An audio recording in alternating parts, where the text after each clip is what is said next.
Take a moment right here, feeling like it's out gear. Driving towards the sun with a rose and a gun. Feel the wind in my hair, going nowhere I swear. Like an outlaw on the run, dangerous but it's so fun. Running, running, no, hold on, don't let go. Running, running, no, keep running.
Told my boss that I'm done. Had no luck with my mom.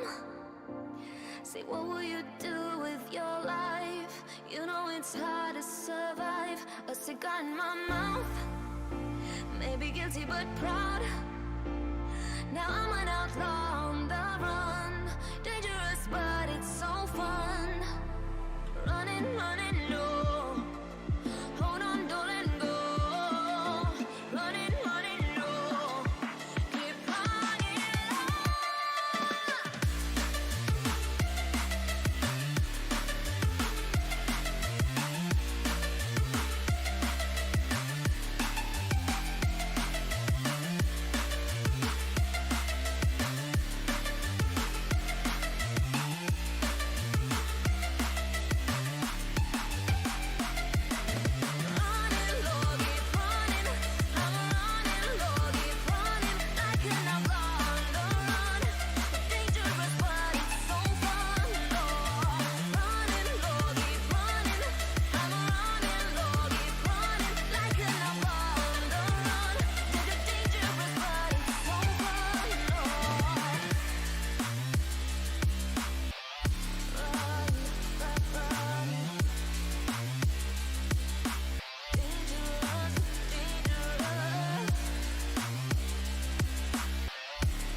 Welcome, ladies and gentlemen, to the Risen Divine League Losers Bracket Finals. We've got an intense match today between Aqualix Esports and the Akuma Claymores.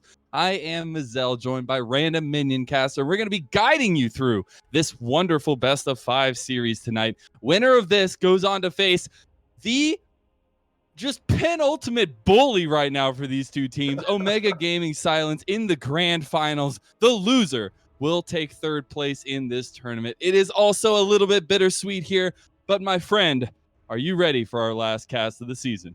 I am Mazel, and honestly, even though it's gonna be the last cast, I'm still super hyped because it's these two teams. And I love the fact that you brought up that Omega Gaming was the penultimate bully there, because one thing that people might not be aware, Omega Gaming Silence was the team that knocked both of these teams here in the losers finals down to the losers bracket. So whoever wins this gets to go face back up for that revenge match here. Indeed, they do. And you know, they are chomping at the bit to get that opportunity. But speaking of, we're already in the draft here, and we do have the Claymores on the blue side. Aqualix choosing the red side for the first game of this best of 5, which is a bit peculiar in this preseason.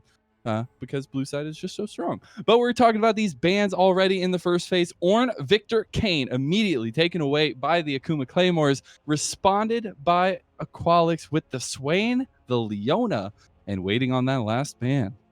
Yeah, and there just feels like there's so many sort of OP champions available here. You know, the likes of Including Amumu, for Darius. example, which is going to be the first pick. I was actually surprised it went through there. And Samira, there we go. That's, I mean, you have to. These these are the top picks right now, random. I do want to give a little shout out. We had some very specific bans here by both teams, because there are some things that are played by both these teams that are a bit scary, especially looking over at Aqualix, who got some very strong bans against the Claymores. Leona, a big pickup here. Swain, another pick that they like to flex around a little bit. So they're taking away some strong picks, but there's still other strong picks. As you said, the Amumu, the Samira, top tier picks. Kale joins that tier as well. And Jin as one of the most picked ADCs in the pre-patch. Yeah, and so far everything we're seeing right now is power picks. These teams are racing to just grab as many OPs that are available as possible here. And now it's going to be the Ziggs pickup for the side of Akuma Claymores here. For once, this will be the first sort of non-super meta pick here, but Ziggs is extremely strong in the current meta as well. One of the things we should note is in the preseason patch, games are fast here. You know, there's still 20 to 30 minutes on average, and Ziggs fits right in because he picks up the speed of the match there. You can just satchel charge a turret, speed's taking down those big structures there. Now, for the side of Aqualix, you know, they've picked, you know, potentially a top laner as ADC, and we've got a lot of jungle picks still available. They're going to pick up a Hecarim, and now they can pinch that jungle. That's not, okay. I took too long to get there. No, that's not it. I'm for shaming Aqualix here because, okay. And there's been some change in the preseason. I'll give you that one, all right? But one of the highest counters, the highest win percentages against Hecarim his entire span of life, random minion caster, has been Amumu, and Aqualix just picked it into it like it's any other jungler. Like I'm confused right now. I'm a little bit hurt and I'm a little sad. Okay, Ms. Elts, I understand where you're coming from 100%. So there is a certain reason why Hecarim gets picked into Amumu right now. And it's kind of because Amumu still has a bit of that weaker early game here. In the beginning, before he gets, you know, that Sunfire Aegis right now, the Funfire Wind Cape as it's currently being called, before then, you can actually beat him with the Hecarim. Yeah. And if you get far ahead enough, if you gank hard enough, the Amumu actually can't match the Hecarim. So it's a very narrow counter, but the problem is right now there's not a lot of great options into the Amumu. Other options I've seen which have done pretty decently are the Kindred and Trundle, but it's riskier. Pirowin is an aggressive jungler. He likes to make things happen. I feel like the Hecarim fits him, so hopefully this combination of player and champion is able to overcome that OP meta pick that is the Amumu right now. Well, they get the ultimate meta pick here to match with Samira in the Alistar bot lane. A huge counter against her, but also works so well with her. And they also already banned away Leona, another really good counter into her. So the pick and support's going to be a little bit minimized here for the Akuma Claymore, something that could be very pivotal in how Aqualix want to play when you're playing around this Samira, who can just absolutely pop off here in the preseason and control games completely. I do want to highlight, before we get in these second phase picks, we did have some serious bans come out. I mean, the Gnar was a very particular focus ban here against Wave 6. We have the Nico taken away, another one that's going to be this potentially flexible pick. We had the Urgot taken away, which is one of the only champions that Revnon has been playing in the preseason, and Thresh, another playmaker, another CC support that could have gone against the Samira. And we do have Akuma's responses here to their comp so far. It is this set, and Mordekaiser locked in for them. Yeah, and I mean Revnod, we have to talk a bit about him for the side of Akuma Claymores right now because in the Risen Divine league, pardon me, he is the kill leader right now, the most kills in the league. And Akuma Claymores do like to play around that top lane. Darius Urgot, like I said, they're some of the champions he's been playing a lot in the preseason. They're also some of his best champions where he can really Oh, carry, and the I love Silas that. pickup. Oh, There's so many options here. that's like the little bit extra you add to your plate on Thanksgiving night, you know? It's just the extra little bit of goodness being added to Aqualix's composition here. Is they're gonna have their choice of some great ultis, but as well as Silas is just really strong right now in the mid game in particular. Yeah, I'm a lot of AP. I feel like most AP picks are actually really viable right now. There's like sort of that A tier, which is the likes of that Victor here, who is just completely overpowered, and you've got a whole bunch of B tiers like Akali, Silas, and like you said, Silas is so impactful.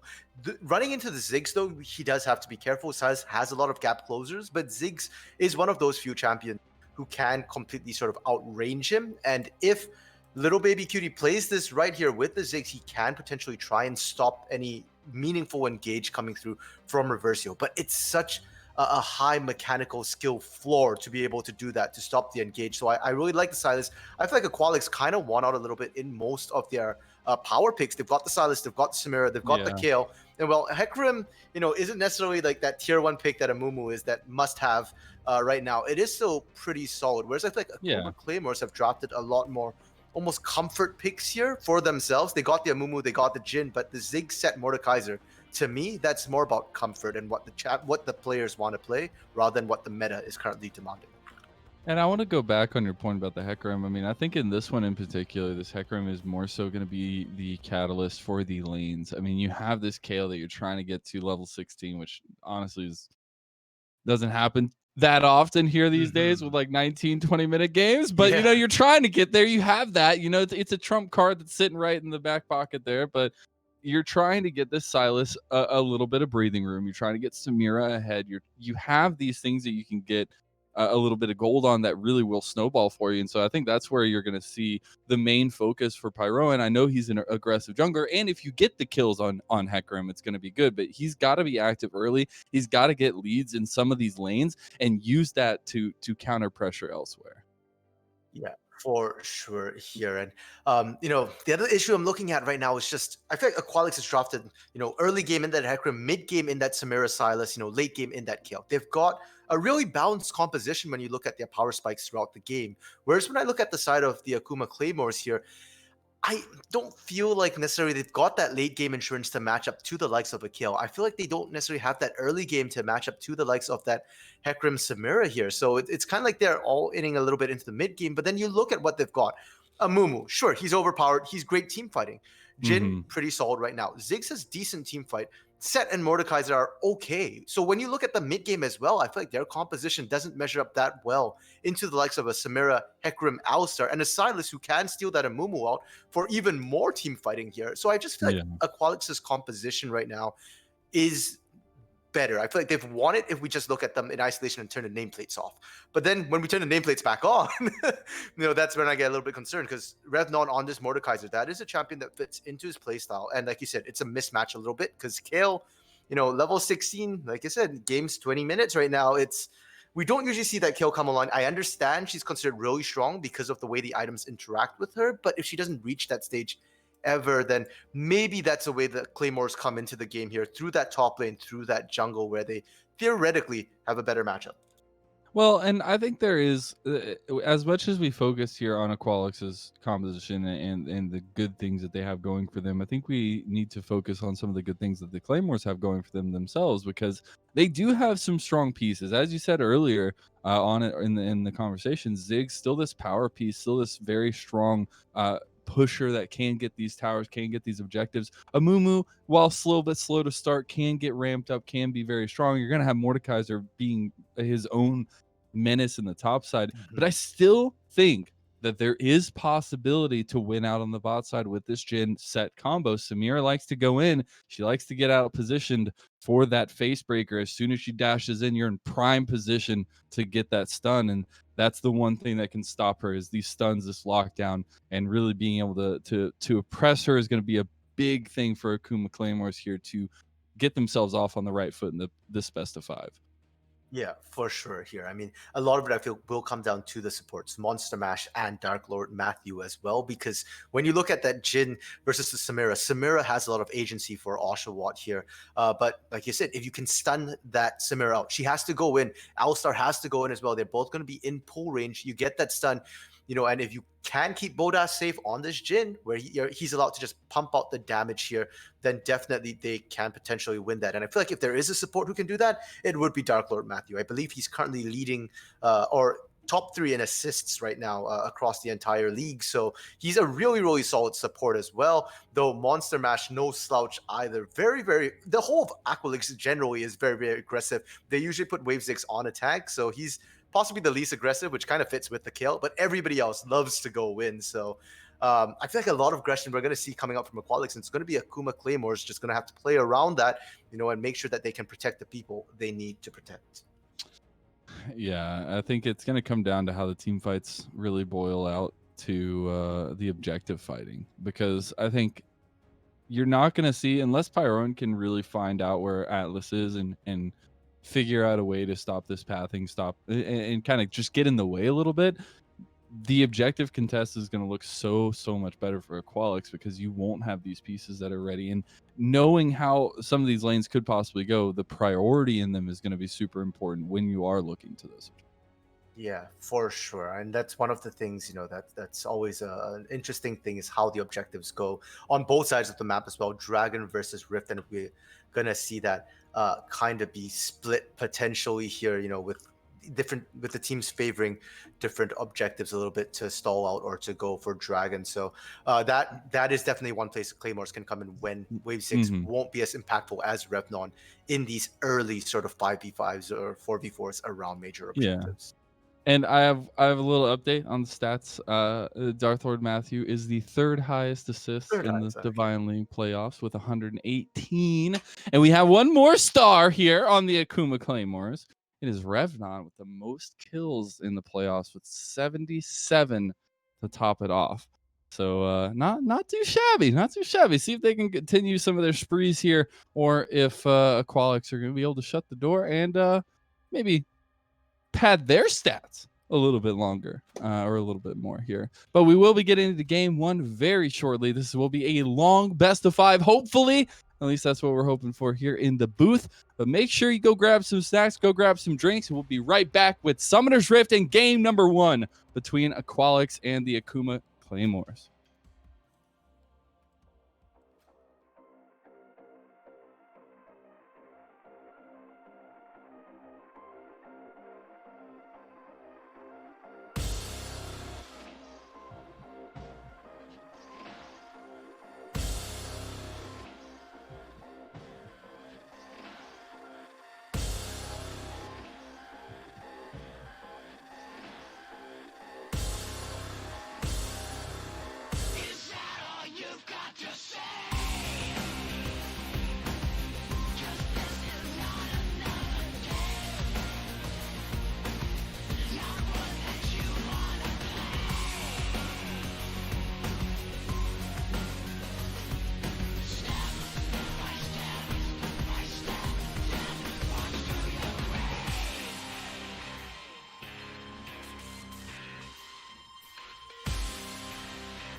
Welcome back to Summoner's Rift. It wasn't a long break, but I hope you had enough time to get some snacks and get some drinks because we have game number 1 of the losers bracket finals here between Aqualix Esports and the Akuma Claymores.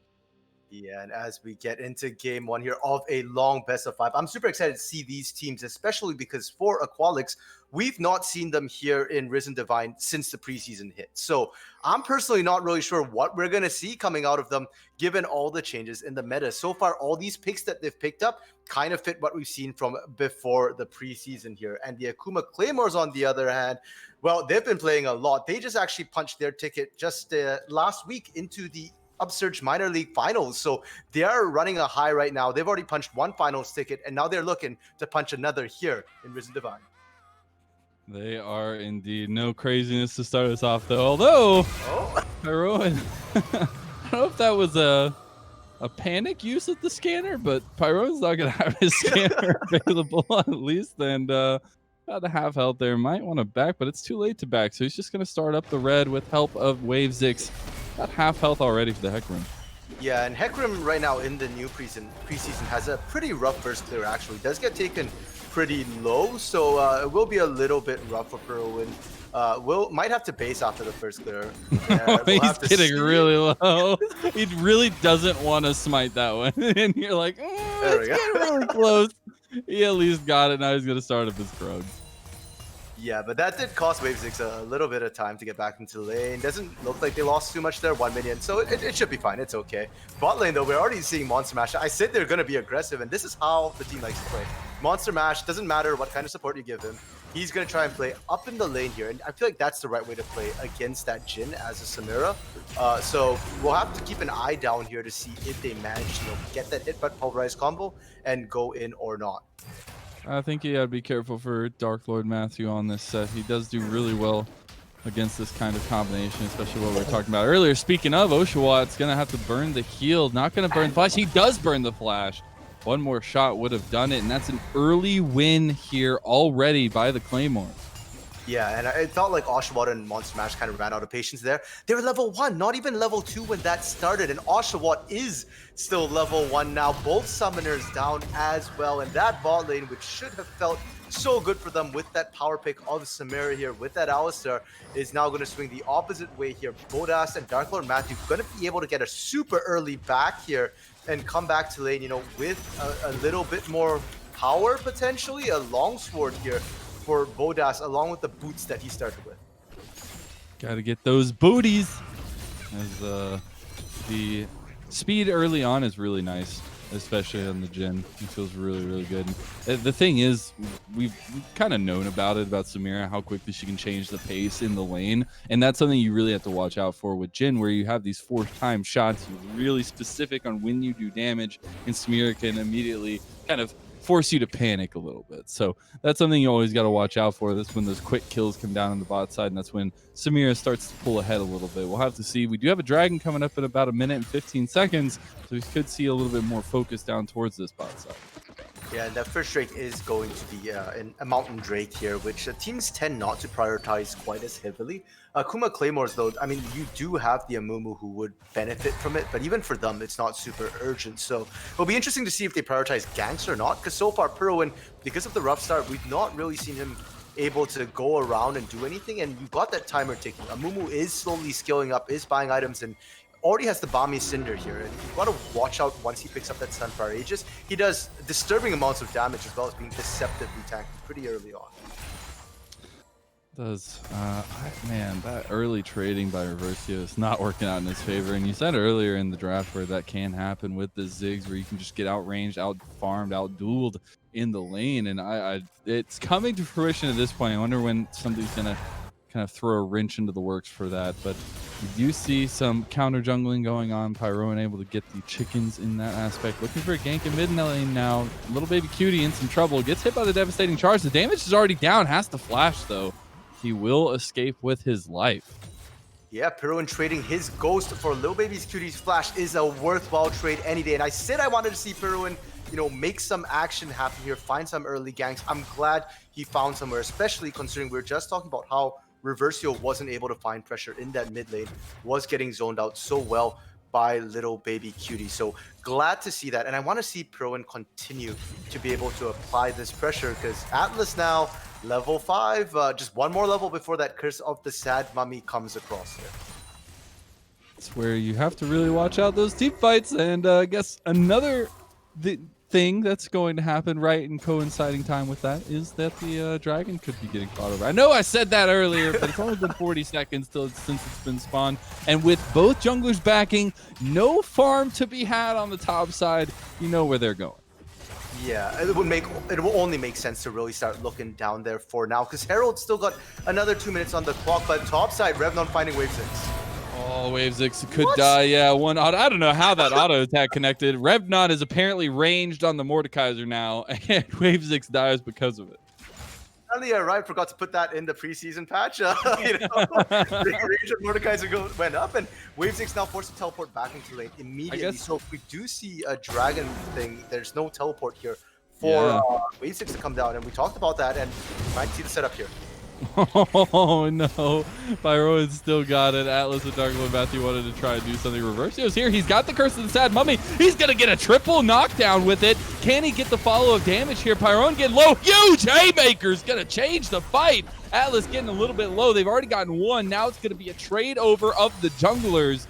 Everybody else looking okay for it, though. Doesn't seem like they're gonna be able to do that dragon anytime soon, though, as the junglers do fall in that one for one.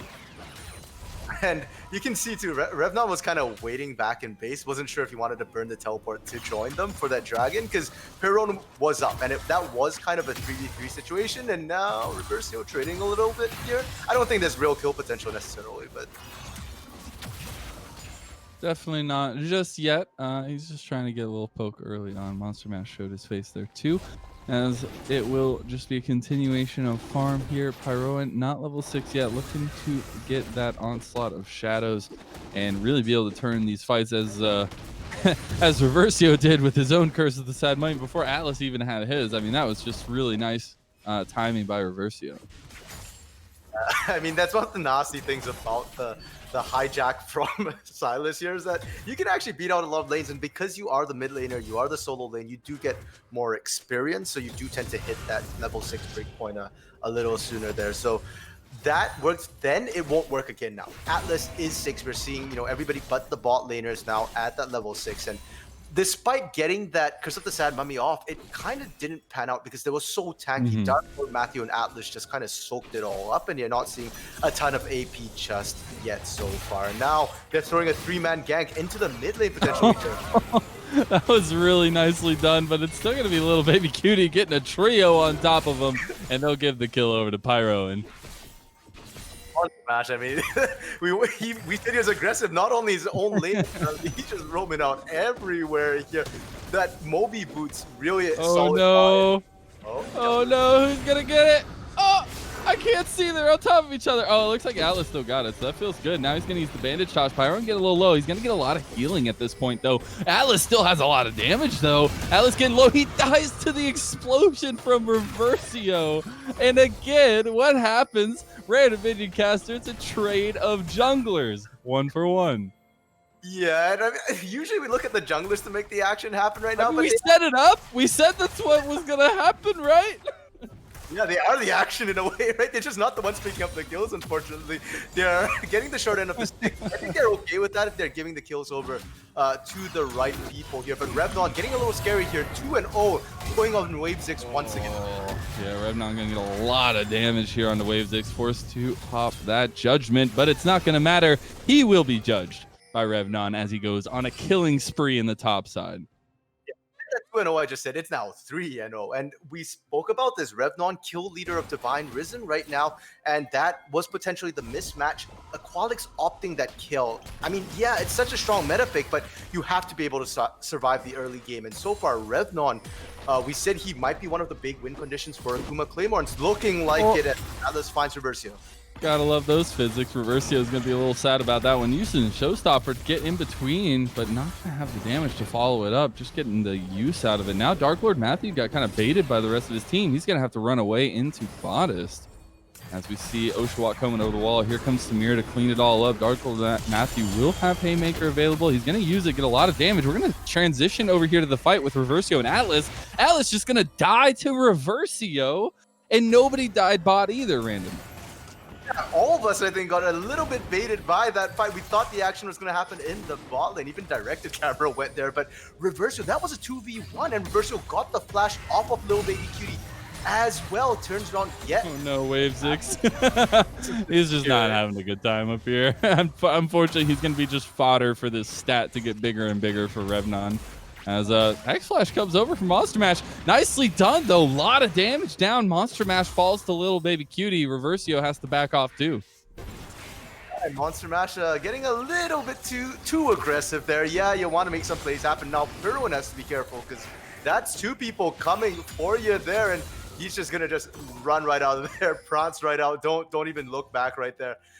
He gets most of that camp, though, so not bad at all for Pirwin whatsoever, and he's building towards that Trinity Force as well. And once he gets that, it's going to be so scary because Little Baby Cutie has to be careful that he doesn't just get run down. The burst damage from that Trinity Force Hecarim is still extremely nasty. Bodas as well so far has not really participated too much in these fights, 0-0-0, but once Pirwin gets that Trinity Force, he's going to be a lot less safe here because Pirwin can just 1v1 him. Now, doing a highlight, it does look like Bodas will be going at the Eclipse build as we see Revnon take a 1v3 turning into a 1v1. He's just going to pick off Wave 6 again. This is so unfortunate for the Kale. He just gets taken out. He's on a rampage. They're going to cost the TP too. There's the Onslaught of Shadows. The Little Baby Cuties here with the damage. Double kill to Revnon. Reversio is going to help a lot and get the shutdown. Pyroan has found 2 more enemies in the jungle, or in the river that matter. And that's going to be a kill over there. Dark Lord Matthew trying to fix something, trying to get the stuns down here onto Reversio, and they will just end up getting the kill onto him. Who will it go over to? And after all is said and done, it is traded again. 2 for 2.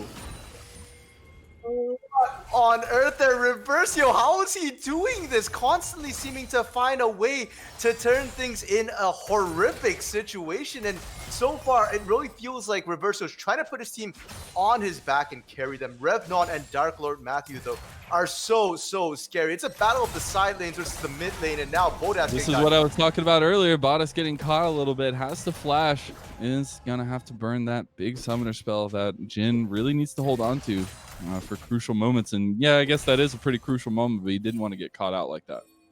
Pretty much. So he'll retain his 0-0-0 scoreline there, and it will be Atlas going for that Herald. So we do see a bit of a trade, Dragon and Herald being picked up by the 2 different teams. I'm interested to see where Atlas is going to drop that Herald. So Wave 6 has to dodge everything there. If a single one of those lands, I feel like Wave 6 might just die again.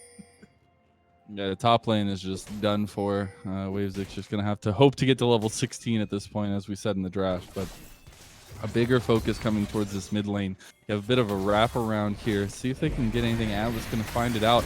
Does get engaged on by Reversio. Curse of the Sad Mummy comes out from Reversio. They get the damage down on Little Baby Cutie. It was all a bait. Showstopper's going to come in and bring Monster Mash under tower, but they still have the damage. He's tanking up a ton.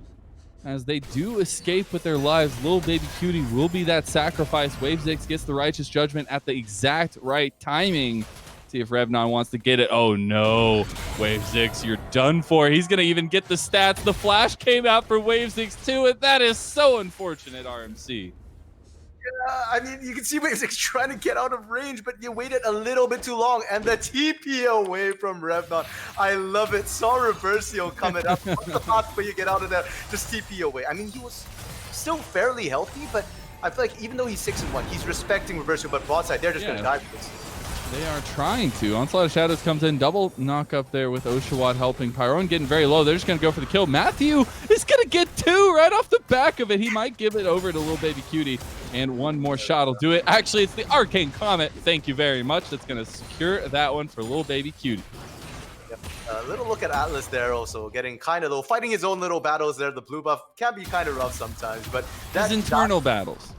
It's his own, As a jungler in preseason. That is so true. But I actually thought Pirwin would be on struggling, and he does have I know, right?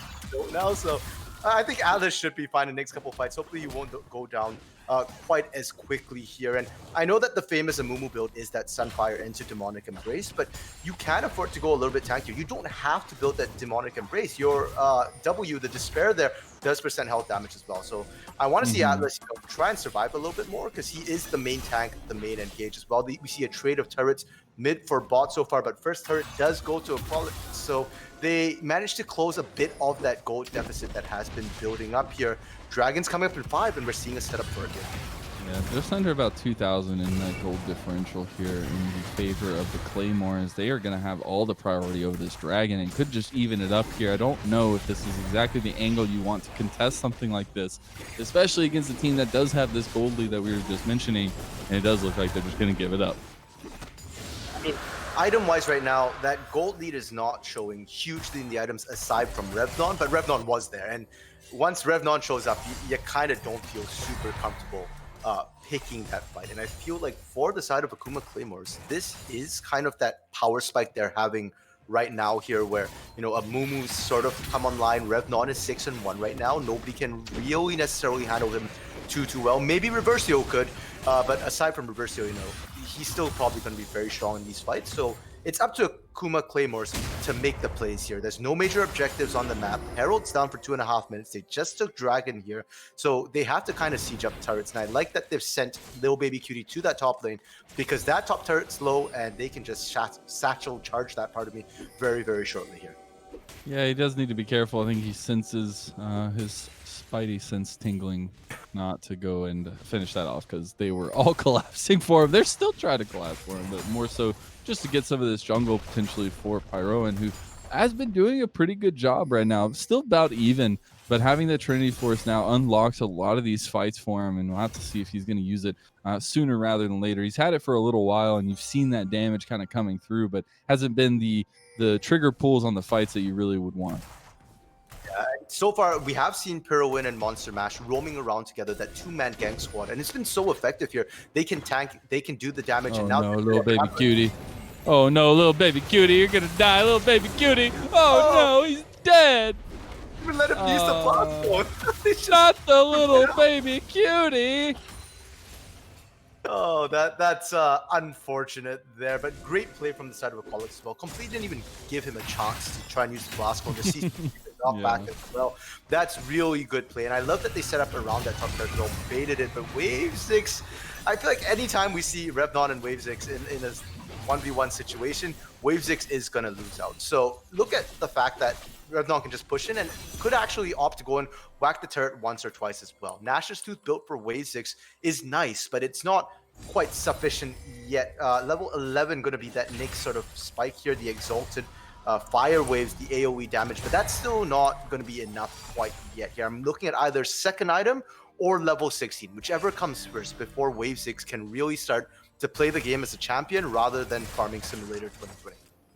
Yeah, and you're honestly looking for these second items for a lot of these pieces, and it's interesting to me to see Reversio going towards that Zanya's. I mean, I do understand it in the sense of having to deal with a lot of these kind of big setup ultis and stuff like that, and especially Revnon in particular, but it's going to be interesting. I mean, I was really hoping he was going to kind of be this big damage source for them. I mean, he is 4-1. He has been the major team fighter for them, where Samira has been kind of cleaning up, being there, but not necessarily at her full potential right now. And we'll have to see how it all works out. I mean, I think in the later runs of this game, it will benefit him to have this kind of tankier but still damage-centered build. And they're going to go ahead and get this Rift Herald for them, hopefully before the Baron spot. Yeah, they should be able to take this. There's no vision whatsoever right now on that top side of the river or the side of Akuma Claymores. They focused a little bit, you know, into their jungle defensive, considering that they already lost mid and top side, so their jungle is not properly protected. And because of that, great sneak, great takeaway as well. First Herald didn't accomplish that much. It damaged the mid lane turret, but Akuma Claymores couldn't capitalize on it. We'll have to see if Aqualix can do better with their Herald. They can hold it, and by the time they drop it, it'll probably be able to take out almost an entire turret on its own here. And despite the lead that Akuma Claymores had, they've kind of squandered it. And now the teams are... It's kind of crazy to see the pressure that Aqualix is using right now. I mean, they've been in this topside jungle for the blue team this entire time, pretty much just pressuring, vision fighting, getting some of the farm, stealing it away from Atlas, and getting this priority over this area where Baron is now spawned. They can kind of fake them out, use that pressure up there. Dragon's about to spawn. They have 40 seconds till the Infernal Dragon comes up. By the way, it is an Infernal Soul on the map, so you know these teams are definitely going to be looking at that one. And as you see, Akuma already setting themselves up for some success there, while you have the Rift Herald to spawn on the top side, way away from everything, I guess, just to get the distraction up there while they do set up for this bot side. But Wavesix is already caught, and that's going to be a dead Kale. Put up those wings, put up that Righteous Adjustment, but you're going to come out right to 4 members of the Claymores, and you will be sliced down. Point out that though everybody was sitting there, no one got the assist. That was a solo kill from Revnon as well. Like, Revnon did manage to tag it before even the burn aura of Atlas got an assist there. And for all the setup they put into the top side, it nets nothing. Because Wave 6 goes down, they can't contest the dragon, and Lil Baby Cutie can continue to just clear out the Rift Herald's not going to do anything. And Dragon goes over. So second Dragon there already accomplished for Akuma Claymores. Get that first Infernal Dragon, a little extra damage for themselves. But again, it is Aqualix setting up towards this Baron, getting vision in the enemy jungle, and just having a presence up here so far. They are sending Reversio to the side lane, having TP available for him to try and get this outer tower down. Yeah, and at best they trade 1-for-1 because that mid lane turret's already down. And that's the thing you always have to keep in mind with the Ziggs on the opposing he's going to back. I mean, he's going to get it with the minions, but he's not even going to take the turret gold. Okay, and I mean, I don't think it's necessarily a bad idea. He does have teleport though, so he just probably just wants to go back, buy his items. The Zonias is completed. You know, he picked up an Oblivion Orb as well to cut the healing that will be coming out here from, you know, the likes of Revnon as well. And I think they're just trying to set up right now as quickly as they can for that next big fight, because Baron is on the table. Neither team at this point is strong enough to just burn it down super quickly here. There is a demonic embrace for the side of the Claymores, but it's not on Atlas. It is instead on Revnon here. So there will be some burn, but maybe not, you know, enough to rush down that Baron. So the teams have to make sure that they can get there and that they've got the ability to get there to stop a Baron take. And that's enough for now. Yeah, and while seemingly we have a little bit of time here, I do want to say there's been a trend here. I've casted a decent amount of preseason games in the competitive atmosphere, and around like the 17 to 23 to 25 minute mark, there just seems to be this really long stall out by teams in NA, and it just seems like it's like they just want to wait for these fights, wait for these big objectives. They're not trying to make any plays like with the lanes or any presence around that. They're just waiting for these like kind of mid lane fights, pretty much Rams, and that's what we're getting a little bit of here. We're just getting a lot of presence around the objectives. Nobody wants to fight. Nobody wants to make any overextending moves. Nobody wants to make any plays. They just want to wait till they do set up for these objectives that they know is going to be on the line, and then try to get that one going. A lot of that is tied to sort of the ADC weakening that we're seeing in the preseason, where a lot of the mid-game power has been taken out of the items here, but I'll have to reserve judgment because they might find Oshawott or Reversio. I think you're fine. Okay, then we can continue here. So the ADCs, yeah, because their power has been taken off their damage, it's harder to siege up turrets in the mid game. So a lot of fights we see happen around the objectives, and when all the objectives are down, teams end up sort of reverting to that ARAM style, or maybe a 4-1 split push at best here. And that's unfortunately what we're seeing here. Teams aren't strong enough to try and sneak a Baron or force a Baron. Objectives are down, and we're likely to see a stall now for the next 2 minutes, unless one team can find a really solid pick. And if we do see a pick, then we'll see that rotation towards Baron almost immediately. I was hoping we might not get that with the Ziggs pick from Lil Baby Cutie, who can shred down turrets, but unfortunately we haven't quite seen it yet. The 4-1 though is seeming to work out in favor of Aqualix, despite the fact that Revnon is the most fed person on the map. It's Versus actually getting a better push here. He is. He's doing a really good job. And the thing I think that's so interesting to me here is that both teams like seemingly were ready for this. You know, both teams drafting some late game pieces, some hyper scaling, some things that do better as they get through the game.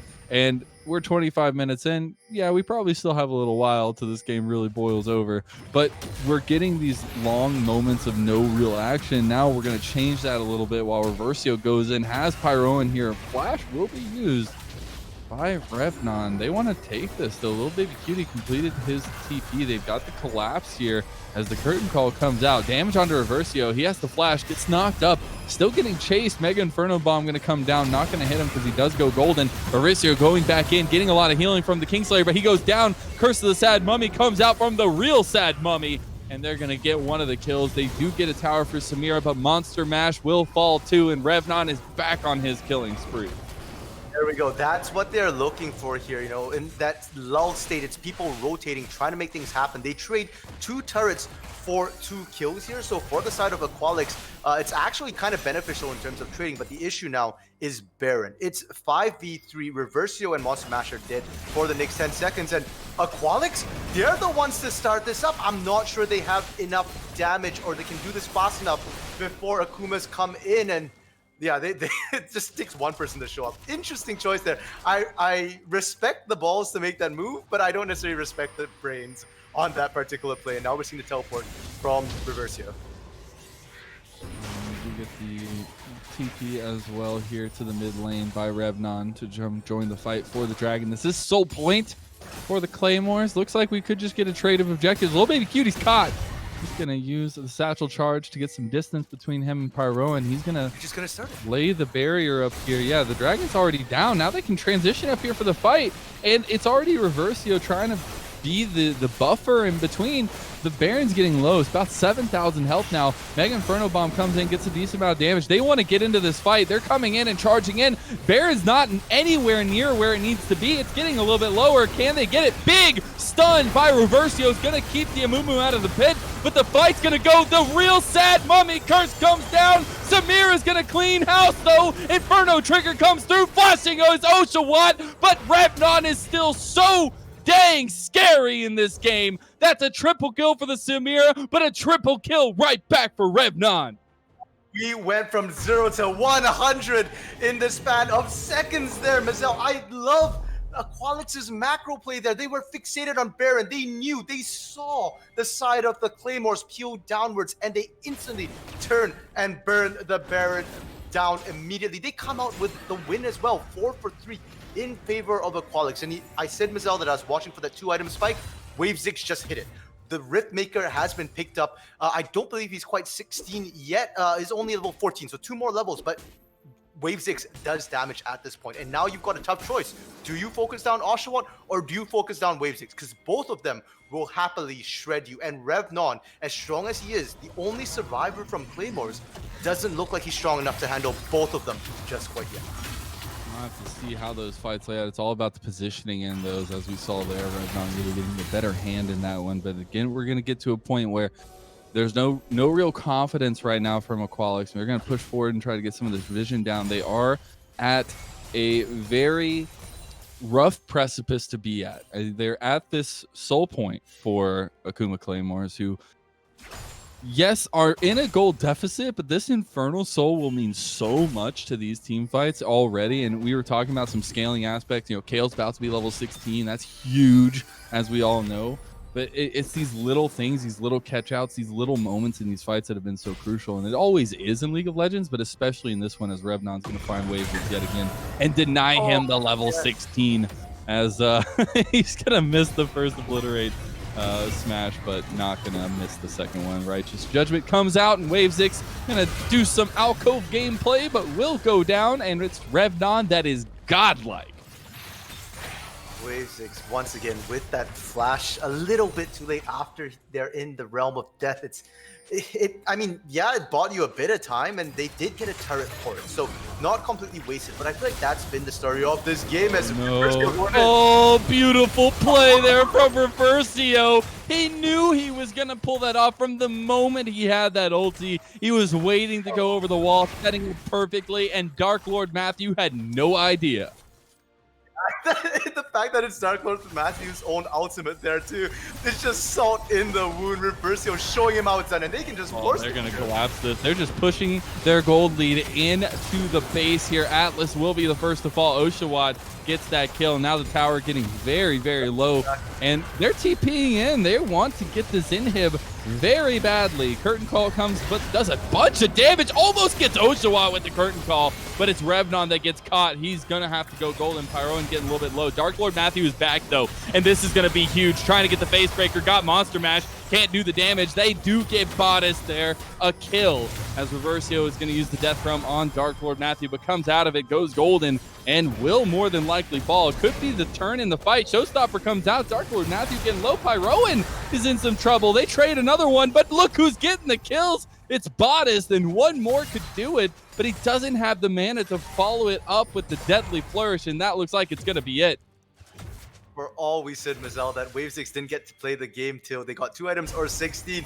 It's bonus we're finally welcoming to the game. 3-2 and 3, starting to have an impact in these fights here. You'll love to see it, but really that was Aqualix overextending a little bit, staying in the base a little bit too long. Oshawott had no reason to die there. He just went back in and kind of shouldn't have. It was kind of low, didn't regen quite enough yet, and opted to go back in. So that's a little unfortunate for them. It will put a bit of a pause on that timer, because for a while there, it looked like Aqualix was looking to potentially end the game, but now they have to stop. And Dragon is coming up in 30 seconds here. Pirwin, it's going to be really tight for him to reach there in time. He might have to ghost to reach it, and we do see Reversio going top, does have teleport, but there is a 4-second channel on that, and I feel like this is a Drake you really, really don't want to lose here. They are rushing down here, more than likely going to get a fight as it spawns right now. Already is caught Monster Mash. He goes, gets the double knockup, but he's going to be taken down. That's a beautiful Curse of the Sad Mummy, but isn't going to be enough. Big Righteous Glory, or Righteous Judgment coming in. Oshawott's all by himself. He just gets taken down. Dark Lord Matthews taking some time, uses the Showstopper. Big Reversio ulti there, but is it going to matter? Wavesix still doing a lot of damage. He gets stunned up, though, gets one of the kills. That's a double kill for Pyroan. Reversio trying to change the fates, trying to make a difference, but he is the only one that's left. Bodice will fall. Revnon still alive, though. He's got a full shield and a full tank to do it with. Reversio gets the outplay. My God, we got a series.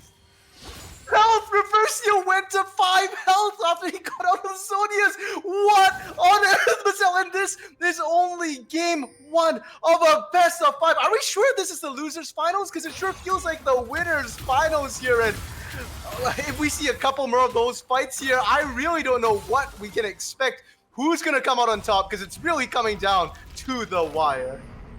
Man, we're getting a late game fight, a late game tussle here in the first game of this best of 5. You know, both of these teams want to get some revenge on the Omega Gaming squad there, and they're showing it here in this game. Although that dragon's still up, so guess what? See, we're gonna go right back to it. Cooldowns are coming back up. The major ones are mostly off. I think the only 2 which will not be available is that Divine Judgment for Wave 6, as well as the Showstopper and TP coming down. Full 5v5. Oh, no. They go in, though. Atlas gets knocked up. He wants the damage. Curse of the Sad Mummy's not going to hit anybody. They're taking the fight. Look at the AoE, though. Curtain Call is going to come out. Going to get 1 kill. Reversio's already down. Monster Mass takes the shot to the back. And now it's already in favor of the Akuma Claymores. They could just steal the soul here, and they will. That's going to be the pick-off kill with the Deadly Flourish. The entire hope here relies on Pyroan, but he is done, and that is the soul over to the Claymore. Oh, and Baron is up as well. While all that setup, while all that fighting was going down, Baron's timer came up, and they can go for Baron. Pirwin would have to do the hero play to get this, but look at the vision on the map. Neither team have any vision whatsoever. Pirwin does not have any wards, so it will be up to Oshawott to get them vision here. Spire's Bloom pop, can he do it? He wants to get it. The Baron already down, though. There's nothing you can do. He started the devastating charge, but it was too late, and they will just get a reset here. Nice Baron buffs to boot. Just, 6 to 8 minutes ago when the last Baron was taken here, it looked like Aqualix could potentially look to end, and suddenly we get a complete 180, and Akuma Claymores managed to turn things right around here, and they're going to be the ones threatening to push into the base here. It will be a little bit risky for them in that your kill is online. And by the way, Wavesix still not level 16. After all this time, Wavesix has not gotten any experience, unfortunately. So I feel like they might be able to do something, and Revnon wants to just force it here. He really does just walking forward onto Monster Mash. Not going to find what he wanted, though. They're just going to push up this mid lane with this Baron buff. And they're trying to split push right now. I don't know if that's the call. There's a Ziggs, there's a Jin. They shred this. Look, there you go, Satchel Charge. It literally took 2 autos and then a satchel charge. Look at how Bob's They're not even backing. They just started backing. This could be too late, though. They're going to look for the fight or potentially back off. Okay, it looks like they might. They're a little undecisive here, but they've got the curtain call out, so maybe they're pulling the trigger at this point. They got the entire minion wave still tanking up that tower, but they're a bit overextended at this point. Everybody has backed. They have their whole squad here. So it will just be the Akuma Claymores backing out for this moment. Aqualix just gave that up there. I mean, Wave 6, I understand that they wanted Wave 6 desperately to hit 16, is now 16. So this is that sort of late game kill that we've been waiting all game for here. But, I mean, Reversio didn't have to be split pushing like that. They get, I believe they did get a turret, perhaps? No, they didn't even get the turret at all. So they just kind of lost everything there, didn't even gain really much off of it. They do, however, manage to push out. So the minions in the mid lane will be pushing in. A little risky there. Oh, Revnon gets the Death Realm onto Pyro, and he's all by himself. Big Curse of the Sad Mummy, though. They've got the setup they want. Look at the AoE again. It's just too much. RMC. Oshawat's on the backside, pops everything he can, but still falls. It's still a 3v3, though. Wave 6 gonna pop Righteous Judgment. Can they get Revnon? And that's just done and dusted. The Infernal Dragon buff doing too much, and it is Akuma Claymores coming out with yet another fight. I mean, it really felt like Reversio versus Revnon. Unfortunately, Reversio forced out right away, and that means Revnon's free to win. And they can go pushing in. The early TP from Lil Baby Cutie as well. They're pushing up mid once again here. It is a 3v2 for about 15 seconds before Monster Mash. They have damage. They've got some serious damage here. Yeah, they might need to worry about Reversio, but they could just go for the end. A couple shots will do it onto the towers. Pyroan just trying to buy some time with the Devastating Charge, just trying to get the minions. Reversio goes in, gets the Death Realm on Bottis. Who's going to fall? Reversio gets the kill. Now it's a 2v3 in favor of Aqualix, but Revnon is still so strong. You can't take a fight into him. He will obliterate you. And you see just the back off. They get one Nexus tower for their blood spilled, but it's still all good for the Akuma Claymores. Really no risk of them losing anything right now. They trade 1 for that turret. It's perfectly fine. Baron's at 2.5, Elders at 2 minutes. Bodas will be back long before then, but you can see the respect here from the side of Aqualix. They had 3 members. They still opted to go off of Revnon. They're not confident right now without Oshawott, without Wave 6, that they can take Revnon down without losing people. And I feel like you could almost lock the camera on Revnon in these team fights, because if he lives, they win the fight, kind of. That's really what it feels like right now. Aqualix does not dare go in, but Atlas, Perwin, the jungles go at each other once again. He's going to find a sad mummy in the jungle. A little bit of damage in return, though. Revnon's here now. Oh, no. Pyroan, you're a little bit in some trouble. He's going to use the Onslaught of Shadows, but still falls to the mace of this Mordekaiser. Monster Mash goes down as well. That's the twofer right there. Dark Lord Matthew almost got the face breaker, but not able to get the range on it. See what they want to chase down here. I think they still have the angle. Little Baby Cutie looking for the satchel charge. Doesn't get it onto Reversio. They'll still get a good amount of damage, though. Mega Inferno Bomb comes down as well. Reversio is going to get caught. He gets Flash Face Breaker, but he dodges out of it. Reversio gets ignited. He throws up the happy birthday Poro there. Could not fall. Oshawat's now the target, and he goes down at the bait. You look at your teammate like that, and he goes down as well. You're like, okay, it's fine now. We both died. As the base will fall. Game number 1 will finally end at 39 minutes. The last tower, the focus here by the Akuma Claymores. They will have to commit. I don't know if they can do it. That's a lot of damage. They stopped the TP. Now the focus is onto the Nexus. They have a couple more shots to give. Little Baby Cutie gets stunned up. Couple more autos. And that is it. We are going to game number 2. Akuma Claymores taking the lead. When game number 1 was so hyped, so explosive, Mazel, I can hardly wait at all. And we said, games right now in the current meta about, 20, 30 minutes. Well, nope. They put lie to that. 39-22 was how long this one went on. Wave 6 with the kill. I mean, scaled all the way up and still couldn't do anything because Revnon 19-2-8. We said this man would carry. He did not disappoint. Highest damage in the game. Actually, Little Baby Cutie just a little bit behind in terms of damage here, but just a massive beating here from that Mordekaiser, and they just could not kill the raid boss. Yeah, and I think in all actuality, it came a lot through these solo lane plays. I mean, bot lane for them did do well. There, you can't say that Oshawott and Monster Mash really got ahead. And Revnon just blew his lane out of the water, and you had Little Baby Cutie getting a lot of the jungle focus by Pyroan and still doing decently. And that damage number is real nice looking at that after the game. So I think they've set themselves up really nicely. They take game number 1. They kind of honestly use Aqualix's confidence against them. I mean, they chose red side, and right now all you like to do is choose blue side. It's so strong in the meta, it feels like, because it gets so many wins. So I'm really interested what happens with game number 2.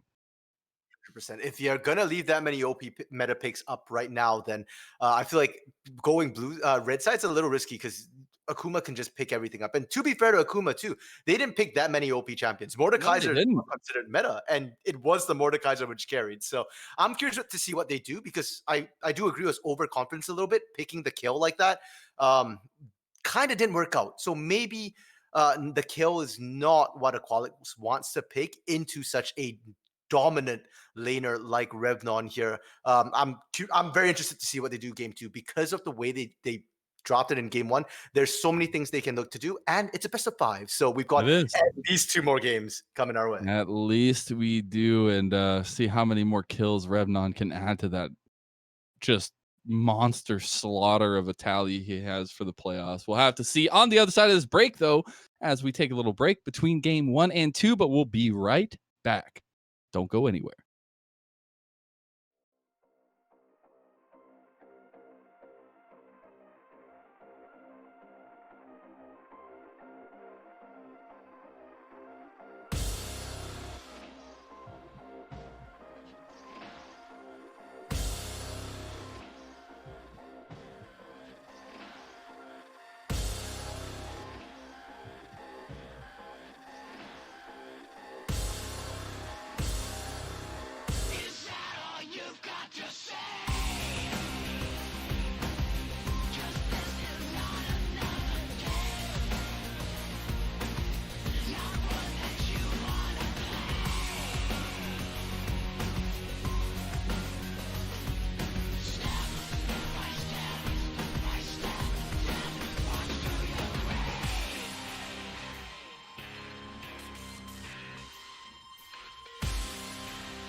Welcome back, ladies and gentlemen, to the Risen Divine League Losers Bracket Finals. We had game number 1 go in favor of Akuma Claymores, sealing a 1-0 victory so far in this series, but it is a best of 5. A lot of moments for Aqualix to fight back, and that's what we're looking for in game number 2, RMC.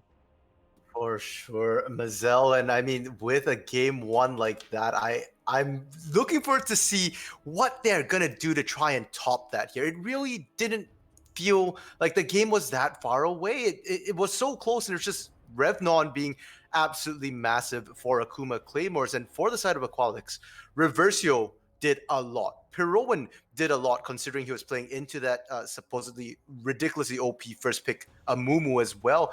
And Oshawott, I mean, anytime he didn't die, he did a lot of damage. So I feel like Aqualix has a lot of the components, and it's mostly coming down just to that top lane specifically.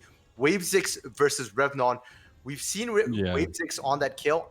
Maybe something like a tank, because that's what he was playing before the preseason. And tanks are really strong right now. It is. It's not necessarily in his immediate wheelhouse. I know before the pre-patch and all that stuff, but we do have a little bit of research done. He likes to play a little bit more aggressive top laners, and that Kale was an interesting one for him to start off with. I think he will go to that safer challenge. He does play a lot of the Ornn, so I wonder if we're going to get that one through here for Wave 6. Could be really strong to combine with some other pieces that they like to play, but they will be switching sides this time. Aqualix will be on the blue side with Akuma on the red. Yeah, and I know, Marcel, that you really heavily favor blue side right now. But interestingly enough, Aqualix picked red the first game. I do believe they got to pick again because they lost. Correct me if I'm wrong here, but yeah, they're on the blue side this time. So the draft will be slightly different. If Amumu is open, it'll be interesting to see if Pirowan does pick it up. Pirowan has been practicing the Amumu a little bit here, so they could potentially pick that up. I don't think that the Hecarim was a problem, but the Amumu just gives you so many options, and we saw that come the late game. Atlas just able to tank the damage, set up the fights. In a lot of those fights, just lock everybody down and let his AD carry Bodas free fire, let little baby cutie get those bombs off. And we will have to see as we dive into this second game draft, see what pieces are taken away, see what we see that they do not want to play against from game number 1. Already seeing some of that. We do get that Swain ban yet again, though. Don't want to deal with that power pick for Akuma. Amumu, the obvious ban. Don't want to let Aqualix get that one in the second game. And Leona the Hover, another CC-centered ban that they will throw down. And Victor, another high-profile pick right now in the preseason, taken away. Yeah, and so far the bans are fairly similar. They only changed the Amumu here for the Akuma Claymores, and that means that either the Ornn or the Kayn is going to make it through from their first draft here. Aqualix, the other ban they had was the Darius in game 1, but I feel like that Mordekaiser felt a lot scarier, I think, than Darius. So it'll be interesting to see if they decide to switch that up or whether they decide to leave it open again. Instead, oh wow, Hecarim. That was what Pirowan played, and they're banning it? Just I guess don't want to deal with it coming out of the red side. Know that could be a potential big pick for the Claymores. I'm really wondering what we see here, though, because it could be a very specific ban, could be a little bit of a wider area ban. I still wonder if they're going to kind of let this. I was about to ask. I was going to say, at this point, Akuma is just banning out the high-profile picks for the preseason. They got the Samira, the Victor, and the Amumu. Yeah, and to be fair to Oshawott as well, on that Samira, Oshawott was kind of scary. The only issue was that he just couldn't survive in those fights. But we did see, a couple of fights go that way once the Inferno triggers started stacking here. And now this is a draft I think is a lot more reasonable than what we saw in game 1, where all the power picks were open. A lot less power picks this time. It's just, what world do we live in now that shit is like always first pick? The one where Amumu is back in meta. I was taught that it's not the good thing to do to pick one of the most immobile ADCs in the game first pick. But hey, Aqualix say they want it. They want to take this priority. They want to take this lane advantage, and they do have to bring it up against a Vayne. Yeah, and Vayne right now is one of those very dicey but very strong AD carries. Right now, the AD carry, I mean, Marcel, you're despairing that Jhin is first pick, but it's because of the state of ADC items right now, where the crit auto attack builds don't work too well. So you're mostly looking at lethality users or attack speed synergizers like Vayne, like Kai'Sa here. So I mean, that's why we're seeing Jhin first pick and Vayne shortly after as well. Vayne is actually really, really scary with the new items. She actually synergizes with multiple epics. So multiple mythicals, pardon me. So I want to see which one she picks. Kraken Slayer works with her. Immortal Shield Bulls, I think the one I see the most. I've seen Gale Force as well, for positioning, but I'm scared, Mazel, because Wave 6 is going back to that kill. He is. There is that Vel'Koz that got locked in by Akuma. I think that's another really strong pick that's maybe flying a little bit more under the radar. I mean, he can dominate games with the items that you can build on him right now. It's just so scary, his damage potential. And they are picking for a little bit more late game damage scaling as well in that. Speaking of the late game damage scaling, though, you were highlighting that Kale that we get to see again there for Wave 6.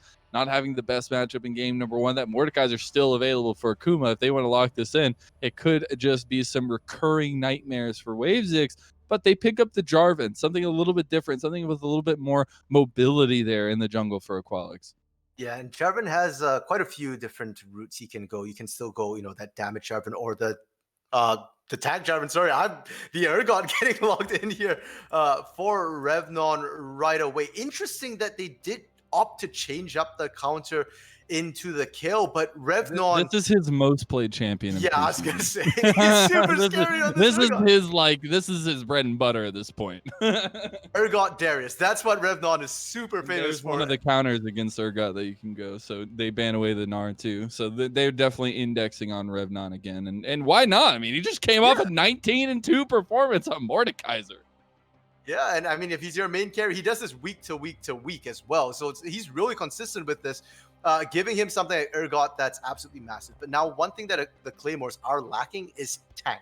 So assuming, I'm not sure whether the Vel'Koz is going to go support or mid, could potentially go both. I do see it a lot more mid. So I am expecting to see, tankier picks for, the support position and the jungle position as well. And while Mumu's banned away, Sejuani has also come up in pick priority because it's basically a discount a Mumu here. So that's an option. Zax's an option as well. Tanks are super strong in the current meta.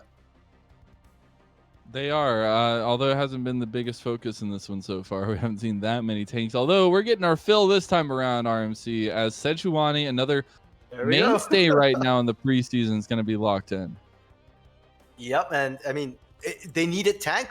That's one of the premier tank junglers right now. Suffers from the same sort of weaknesses that Mumu does in that it's not super strong early. You do need a couple items, but is tanky, brings a ton of CC as well. We probably won't see Atlas be able to quite match the ganking potential out of Peruan's J4 early here, but later I feel like the Sejuani brings more to the team fight, to the table, than even that Cataclysm and the Bard pickup from Monster Mash. It's not that Alistar, that tanky support we saw in game one here, but Bard does enable you to play aggressively. And if we saw the way Monster Mash roamed in game one on the Alistar, Bard can move even faster across the map here. And Bard is Monster Mash's most played champion in the preseason, at least. Honestly, Alistar was not in his preseason games played, so it's something he's probably been playing in scrims or things like that. And seeing his Bard being able to come through with this Jhin pick, I really like this right now, especially with the Eclipse Jhin. You just have that kill potential with that combo if you can get the stun from the Bard. They finish it up with this Fiora, which is another huge pick and something that Wave 6 is piloting, because that Kale is going to go to Reversio in the mid lane, another one that he's been picking up here recently. So honestly, Aqualix have gotten pretty much their entire comfort set. I mean, I'm going down my stats right now, and every single one of these has at least gotten their first or second tier pick in this draft. So this is the setup. This is exactly what they want. They've got to execute on it, and that Lulu will put a little bit of a damper on that, as that Vayne Lulu combo could be really strong, but we could see a little bit of a change up there and see it somewhere else, maybe top lane. Yeah, I mean, I'm trying to remember if Revnon did. I know Wave 6 has played Lulu top before in Risen Divine. I don't believe Revnon. Revnon's probably going to get the Urgot. I mean, I feel like it'd be a waste to give it to anybody else. His big play. I think the Vel'Koz in the middle is going to be the most interesting to me against the Kale. You have that huge range advantage for him to play. So I think it's going to be really up to how Lil Baby Cutie kind of plays that. And yes, we didn't get to see the Kale really come to fruition last game for Wave 6. This time on Reversio, he was doing really good on the Silas. Now he gets another one of his big picks here to potentially snowball the game for himself. Yeah, and Mizel, even before we talk about like the lane matchups, I'm just looking at composition here. And I mentioned it about Akuma's comp, they needed a tank, and I'm looking at Aqualix's, they kind of need one too. Maybe Pirwin goes that tank Jarvan, because if he doesn't, they kind of don't have a tank. Fiora's kind of squishy, Bard's kind of squishy, Kale, well, we saw what happened last game. Jin's kind of squishy as well. So it feels like they drafted themselves high damage, and that usually means that you need really high mechanics as well to go with that if you aren't having that tank to soak the damage here. Whereas I look at Akuma and they've got, a more even spread. You've got your typical ADC, your AP carry, your Urgot in top, and you got Sejuani for tank. Lulu can make a tank out of someone else as well. So I feel like Akuma's composition works together better in these team fights as well. The issue is going to be the split push, because I am looking at Wave 6 on this Fiora to potentially split push later in the game. And Fiora actually does pretty decently into the Urgot if you get a lead, or if you're fairly even. But we've already seen Revnon absolutely dominate, and mid lane as well. This matchup, while Reversio did kind of carry quite a few fights in game one, that's on a champion which is very mobile, a playmaking sort of champion like the Sylas. Kale is more of a auto attack champion, doesn't usually have quite as many flashy plays, and in lane against the Vel'Koz, the range from Vel'Koz, you kind of touched on it, Mazel. I just feel like that's going to be a huge problem for Reversio to deal with. Yeah, and I don't doubt that this is going to be hard for Aqualix, but as we said before, I mean, they've gotten a lot of these comfort picks. They have some okay matchups, maybe not the best that you'd want, but they have some things that they can excel with. And I'm already looking at Pyro, and I think he had a decent game on the Hecarim, but this one, I mean, he's going to have to be stellar. He's going to have to be all over the place and dissuading Atlas from getting these counter ganks, these things that Sejuani is just so good at. And going against something like that with the comp that they have with these pieces, these like just damage heavy pieces that they have, this early game is going to be very telling. And I don't know if we necessarily get the long drawn out game that we got last time. Yeah, Mazel, I mean, my head agrees with you, but my heart still is a little, dicey on that. Because honestly, game 1, 2, it didn't feel like a 40-minute game or just sub 40-minute game. There, it felt faster than that because of the action, and it stretched that long more, I think, because of the way the teams couldn't close out because everybody was dead at the end of fights there. So we might potentially get that, but if not, I agree with you. I mean, when you run a high damage comp, it usually kind of ends rather quickly one way or another. But part of that high damage comp is that kill, which does need time to scale. So Aqualix might opt to stall out if they start falling behind. And they did a pretty good job of it in game 1 as well. We'll have to see if Reversio can do better than Wave 6 on this kill. Because so far, I've cast quite a few games, and I understand that kill is a high priority pick. I've seen it in solo queue. But in organized play so far, I have not really seen kill be worth that early priority here. I feel like the Amumu is stronger, the Vayne is stronger, the Jin's more worth it here. So I'm looking for Aqualix to prove me wrong, to show me the value of this kill. I think that's something that's really hard right now. That will be a main focus for this game, as we saw in game number 1. It was the objective focus, the dragons, this kind of stuff. Honestly, if I'm on the side of Aqualix, I don't want to go and fight a dragon setup by Akuma. I mean, that's just frightening, especially when you can counter in the TP from Urgot and just the setup they have around those objectives and the damage they have. It's super scary to get that setup. So you're going to have to look for picks. You're going to have to look for these ways in, because you don't really have a brute force comp. You can't just go in there and be like, hey guys, I'm going to contest you. No, your health bar is going to diminish so quickly. So I think they've got to find a way to play around that. Again, looking at Pyroan to set themselves up, get the pace of the game going in his favor so that he can get them in the right places for these objective contests. I think that's going to be a lot of what it comes down to. Yeah, and considering the way Aqualix played in game 1, that's going to be a complete 180. In game 1, Aqualix was the team who was setting up better for these objectives throughout the early and mid game, and it was instead Akuma finding picks to find their own way into the game, to find their leads. And this time, it's got to be the other way around. Aqualix, as you mentioned, has to be the one to find picks here, because a full 5v5 isn't going to look pretty for them. Whereas Akuma, they were the one finding picks, and now they're the ones who look stronger around objectives. And I feel like if they don't change their style here in game 2. If Aqualix doesn't, find their picks here, then Akuma's going to have it both ways. A better comp for the team fight and better at just catching out individuals in terms of mechanically. Yeah, and I think there are things that can completely turn this around, though. I mean, you've got some strengths coming out. I mean, you've got some team fight strength coming out, especially when you hit level 16 with the Versio. The curtain call doesn't do the greatest, but you're okay with it going into a team fight. Pyroan's able to deal down a little bit of CC and contain some of that fight. But really, when you're looking against these tools that Akuma have, you've got to be very, very decisive on when you use those abilities, and we'll have to see how it all works out. We're going to take a little break here while we get through the rest of the spectator delay, but we will have game number 2 between Aqualix Esports and the Akuma Claymores right on the other side.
Everyone, for game number 2 of this Divine League Losers Bracket Finals. We hit the rift for the second time, and I couldn't be more excited, RMC, as we have some spicy comps, some spicy play, and hopefully some more fireworks in this one.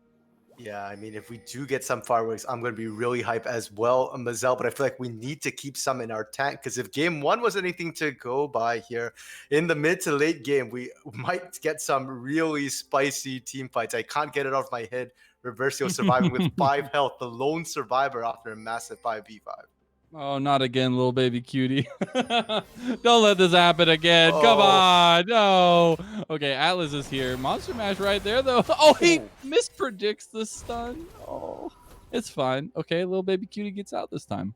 Yeah. I mean, no baby cutie, I think. A bit 5-hit play there, not continuing running forward, predicting the predict from Monster Mash as well, and not too bad this time. They don't lose too much. There is a ward here though that will watch out for that red buff take on the side of Akuma Claymores, and it's kind of good if they can track the Sejuani, because Pirowin can potentially look to punish Sejuani. We already said has the same weaknesses as a Mumu. Safe clear, but not necessarily the best duelist in the early, so Pirowin has the option, if they can track Atlas, to either punish or to gank it away. I'm wondering what the decision will be, as does look like he wants to be a little aggressive on this one. Does still have his ward up there on the top side, knowing that red is still there, but he's going to go for a potential look to the Gromp. Wow. Early on. Does have the Roma up as well for Monster Mash. Decides not to pull the trigger, as it will be Atlas going away. And this means that he falls a bit behind on the clear speed. And that's unfortunate for a J4 against the Sejuani. Yeah, and they actually did see Atlas hitting up, but now little baby cutie once again here. Oh no. Right into this. It's red buff too. Little baby cutie. He's going to use his heal. Can he survive, though? Pyroan, one more shot. He flashes. He doesn't get the kill. Atlas getting low now, too. Pyroan's just taking names right now. Doesn't get the kill, though. He uses the blast cone to get some distance. Wants to use the flag and drag, potentially to get little baby cutie. Just going to use the drag part of that to get some damage down, but nothing else goes down. They do get both summoners from little baby cutie, though, and nothing else burns. So feels good for the side of Aqualix, getting that early mid lane gank and potentially returning here soon. Yeah, and Mazel, I did say that I like to see Pirowin make early proactive moves here last game, and he's doing it this time too with the J4, but he is falling behind, as you mentioned. He's only cleared that 2 camps right now, and now he's in danger. He will flag and drag over the wall. Yeah, he's just trying to escape at this point. We did get the 2v2 on the bot side. Oshawa getting low. Pyroan is going to flash right into his death to Revnon, and giving the Urgot kills early is not what you want. First blood going over to Revnon. That was flash blown by Pirowin as well, and so I'm scared. This is what happened with Revnon in game 1. They fed him all the kills. He was like 3-1 or 3-0, and suddenly next thing you know, he's 19-2. So that's not what you want to do, especially when Wave 6 is once again on these sort of like coin flippy champions. Well, I don't want to say coin flippy, but they want to get a hit. And if you don't get a hit against the likes of an Urgot, it can get really scary. Now Atlas might be the one getting sandwiched here. He does get the flash out. Doesn't get hit by the flag drive by Pyroan, but damage comes down as well. Double knockup, lot return. That's almost their full health bar. Wave 6 and Revnon were coming down as well. Atlas finds the kill, though. He helps Lil Baby Cutie get it after proccing that stun. Now Bottas falls. Reversio now goes down.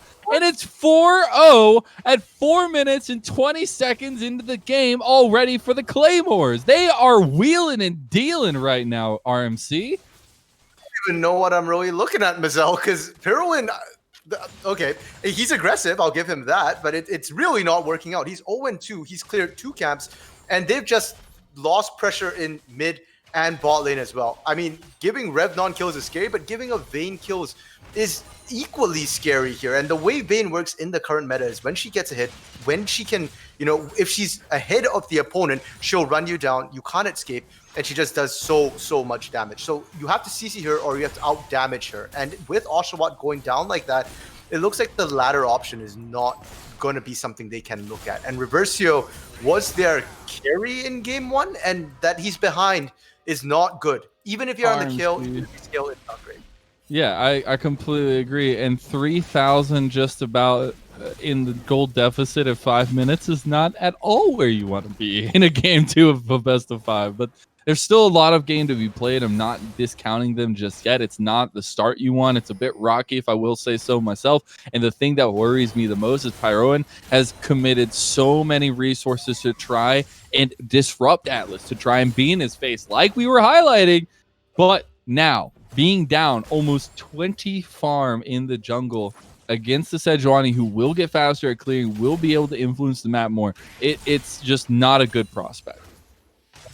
Not at all here, and they'll have to try and find, something to come back in here, whether it be ganks from Pirowin or maybe even the bot lane. Because for all that Oshawott died, he's still up in CS and doing pretty well. Same with Reversio in the mid lane, is even. So there's still hope for them, and their scaling can be pretty decent. They're not going to be great at that team fight, but individually in lane they might still be fine. We're already seeing trading in the bot side. Oshawott getting the short end of the stick in these trades here, and it is a battle of healing versus shielding. So Dark Lord Matthew has to be on point with the shields, where Monster Mash can be a little bit more reactive in a way, have those shrines packed up, ready to go, and then Oshawott can heal that up. Cheeky little back there by Atlas. Almost got found out by Wave6, but did not. Now a look towards the bot side as we watch both junglers head out of their base simultaneously and heading towards the bot side, no less. Yeah, and it'll be interesting if they do go down there, because I do feel like the bot lane right now for Aqualix is one of the better lanes for you to look for action. While Reversio is doing okay, he's also a kill, so there's not a ton of kill potential there. But bot lane with the Jhin, with the Bard, you've got the Ignite on Bard as well. There is kill potential here, and Dragon is up. So even if they don't gank the bot lane, the junglers might just be looking for this prio here on the Ocean Drake, which will do a lot to alleviate and stem the bleeding from Aqualix. And they need to find an in somewhere, but look at this. It is Atlas who makes the first call, gets the stun, gets the kill.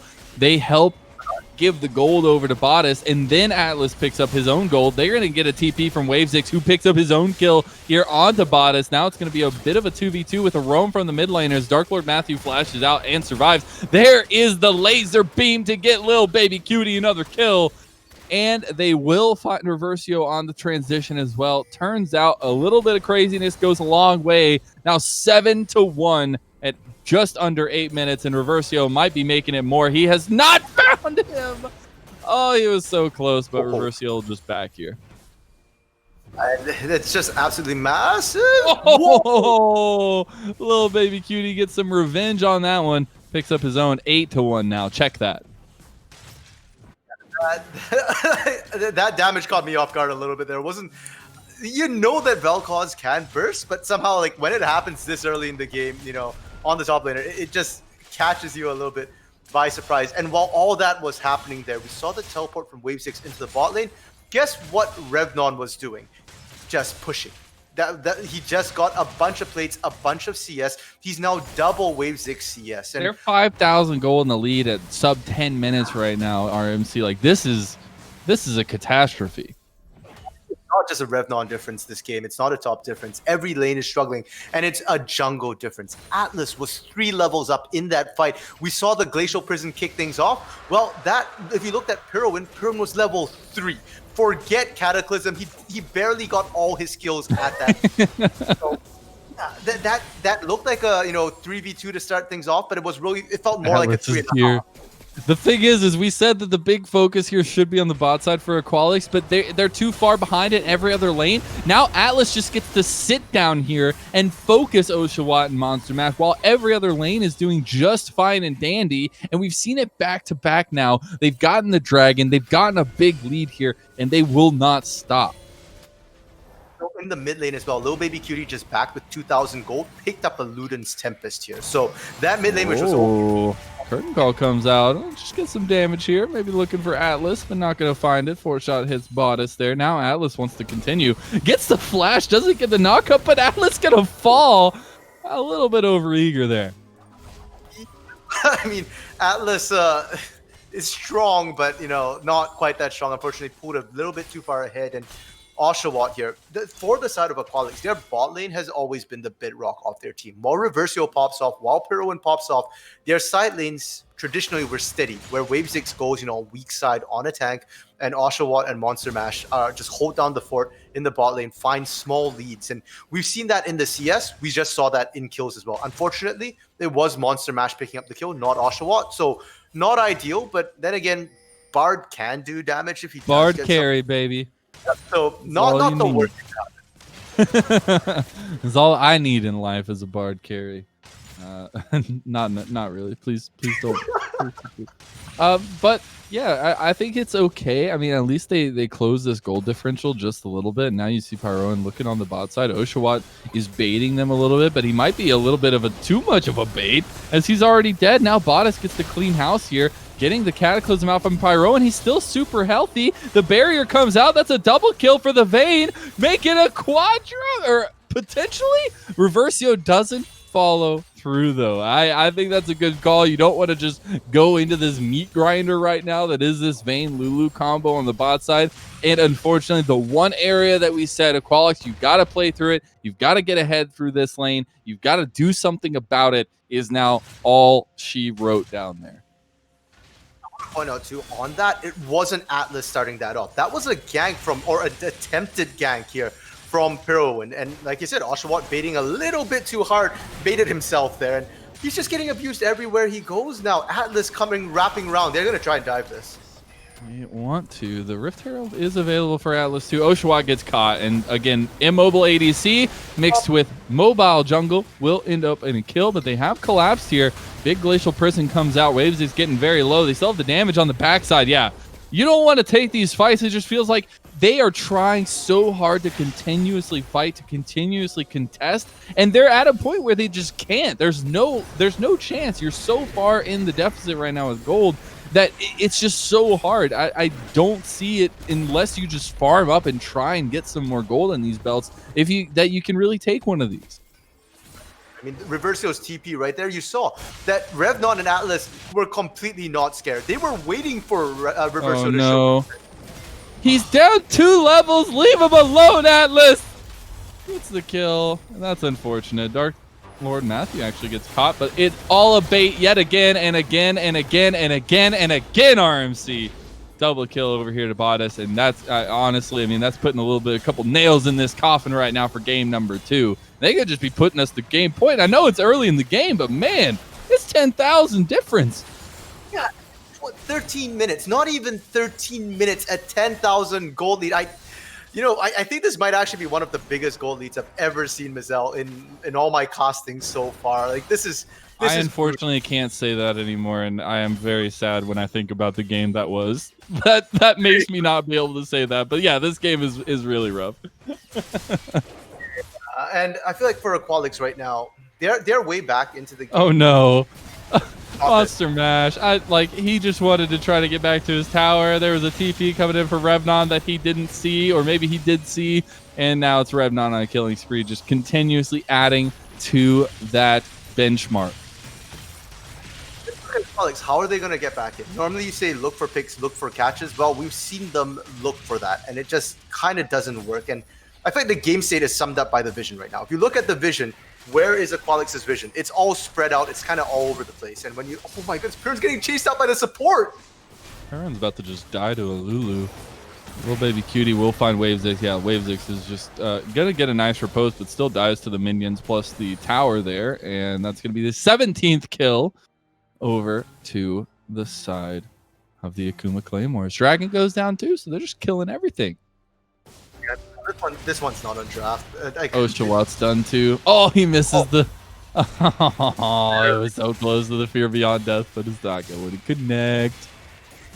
Down, so next time he doesn't have that option. That was Tempered Fate being used as well to try and dissuade Revnon, and Revnon right now, he's just taking the fight. They're getting TP'd on here, though. This could be some trouble. Oh, it's only Wavesix, right? No, it's Revnon still taking a lot of damage. The challenge was used. Revnon flashes over the wall to try and get away. He's going right to his team. Wavesix follows and overextends and dies. Rampage for Revnon again here, just dominating this game, dominating this series in this top lane. They're going to look at this second tier tower in the mid lane. I was trying to make the point it's not dropped. It really is picks. It's the mechanics. It's not the picks that they dropped it. I thought, I was a little concerned. You know, we talked about it off air a little bit about how I was scared without any tankiness, how they were going to try and do anything. But it's just, it wasn't even that. They just misplayed. Pirwin's aggression was misplaced. It got punished, and they're looking set to potentially end this even before Baron spawns. They're definitely making a try for it here. They have already gotten one inhib tower, one inhib still there going down as well. So at least you have these super minions in mid lane. Now they're looking at top side. It is a 5v5 fight up here. Probably not one you necessarily want to take. Little Baby Cutie got caught out just a little bit, but look, Waves's health gets poked down so quickly, and they still have this strong siege.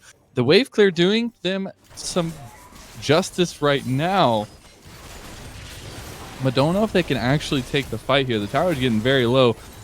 Does look like they're just going to make the final push here. Could this be the stand? They want to take the fight. Rebnon gets so low, but the tower does go down. Bottas, look at it. He gets the triple strike by Rowan getting low. Now he's on Wavesix. This is Vayne. This is at the most powerful you can be. Gets tempered fade on 3 members, but Wavesix still getting low. Bottas still popping shots, still taking names. Could he get another one? That could be it. Give him the penta, please. I want to see it. He goes down, though, and it will not be it, but it will be game number 2 going over to the Akuma Claymores. Can he get one more? They're going to at least get Atlas on the back of that there. Oh, they're not going to end it, are they? They're going to fight over it. They're still getting the damage from the life form disintegration ray. At this point, I feel like you just need to let them end to save the mental for the next game and for the potential reverse sweep. But as I said, nail in the coffin. That is all she wrote for game number 2, and that is a huge win here for the Akuma Claymores, who set themselves up to match point. So I don't think there's much to talk about that game. I think GG Go Knicks. Aqualix needs to reset their mental, and I'm a little worried for Aqualix now because Aqualix, in the last 2 weeks here, they lost in the UCL, the Upsurge Contenders League. They lost to Omega Gaming Silence, and now they're faced with potentially another loss here. They're 1 game away. It is series point for the Akuma Claymores, who have played so well thus far, and it must weigh on the mental of Aqualix here. They have to step up and they have to reverse sweep. I don't know if they have what it takes. I certainly hope they do. And for the Akuma Claymores, the Akuma organization is in a habit of winning. This season has been amazing to them. They've won, I believe, Focus Optimal, Focus Championship, and the Last Hit Gods. Akuma Claymore specifically, this team from the org has punched their ticket to the finals over in the Upsurge Minors as well. And now they're looking to try and punch their ticket here.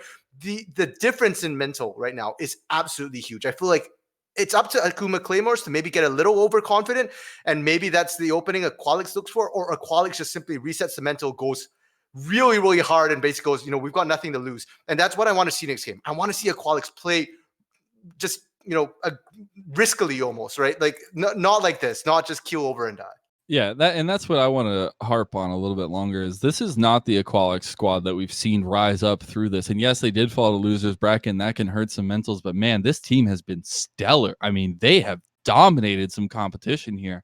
And to see them go out, game number 1, back and forth, crazy fights, crazy calls, little decisions that make the difference and win the game. Game 2, night and day. I mean, it's like they didn't even show up. It's like the soul was sucked out of them in game number 1. And I'm hoping that's not the case, because I want to go the distance tonight. I want to see this team put up a fight, because I know they can. I've seen these players do it, and they need to find something to buck up and bring it to it for game number 3, as we will be sending to a little break here while we do get ready for that. Do not go anywhere. Do they have what it takes, or do they go quietly into the night? We'll have to find out.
Back for game number 3, a potential final game in these losers bracket finals of the Risen Divine League. We have the Aqualix Esports team going against the Akuma Claymores.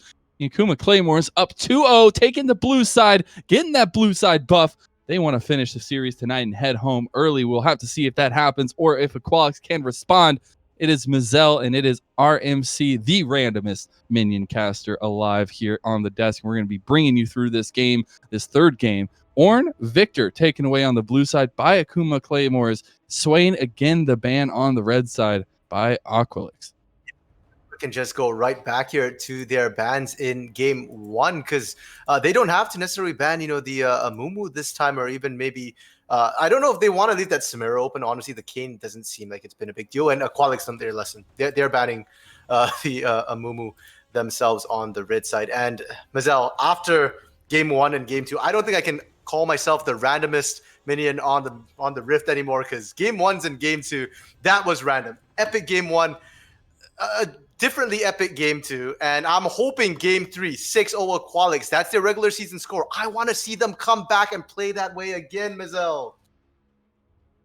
Yeah, hopefully. I mean, that's what I want to see. Like I said so emotionally going into the break, I just think that these guys are not showing up to their fullest potential tonight. And now the Ezreal does get locked in there. It's one of Oshawat's biggest picks, one of his strongest champions here in the preseason as well. It will be going up against this fearsome Jhin. First pick, though, by the Claymores for Bodist. I kind of like it here. I feel like for Aqualix, just at this point, your draft 1 didn't work, draft 2 didn't work. Go comfort picks. And a Shen, I believe that will most likely be for Wave Zix here, who Shen is one of his most played champions, was I believe his top 3 in the last season before preseason hit. And like I've been saying the entire series right now, tanks are strong, play what's comfortable, but they did leave that Darius open for Revnon. We said Urgot number 1, but Darius number 2. And the Darius finally makes it through another just dominating pick in the top side. Guess who gets it? and guess how many champions Revnon has in his OP.GG for the preseason? It's 2. And guess what those 2 are, random minion caster? It's Urgot and Darius. No way! Who'd have thunk it? But he's gonna get this strong pick for himself, this comfort pick that is going to be so dominant on the top side. I wonder what the response is going to be. It looks like it's the Shen already there. The Hecarim was picked up for the Akuma Claymores. Not necessarily the biggest fan of that pick, but they're going to try to make it work in this one. I do really like the Graves pickup, though, from Aqualix, as it is just this standard strong jungler.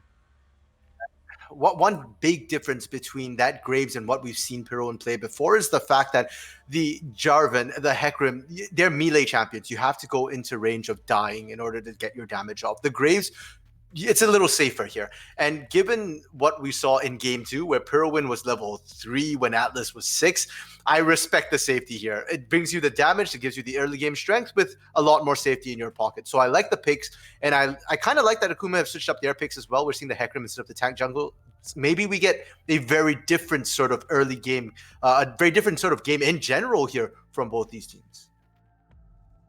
Speaking of sticking, maybe not differentiating the game, but sticking to some of the same bands. We get Aqualix taking away the Vel'Koz and the Ziggs, not wanting to deal with those strong picks that we've seen already in this series.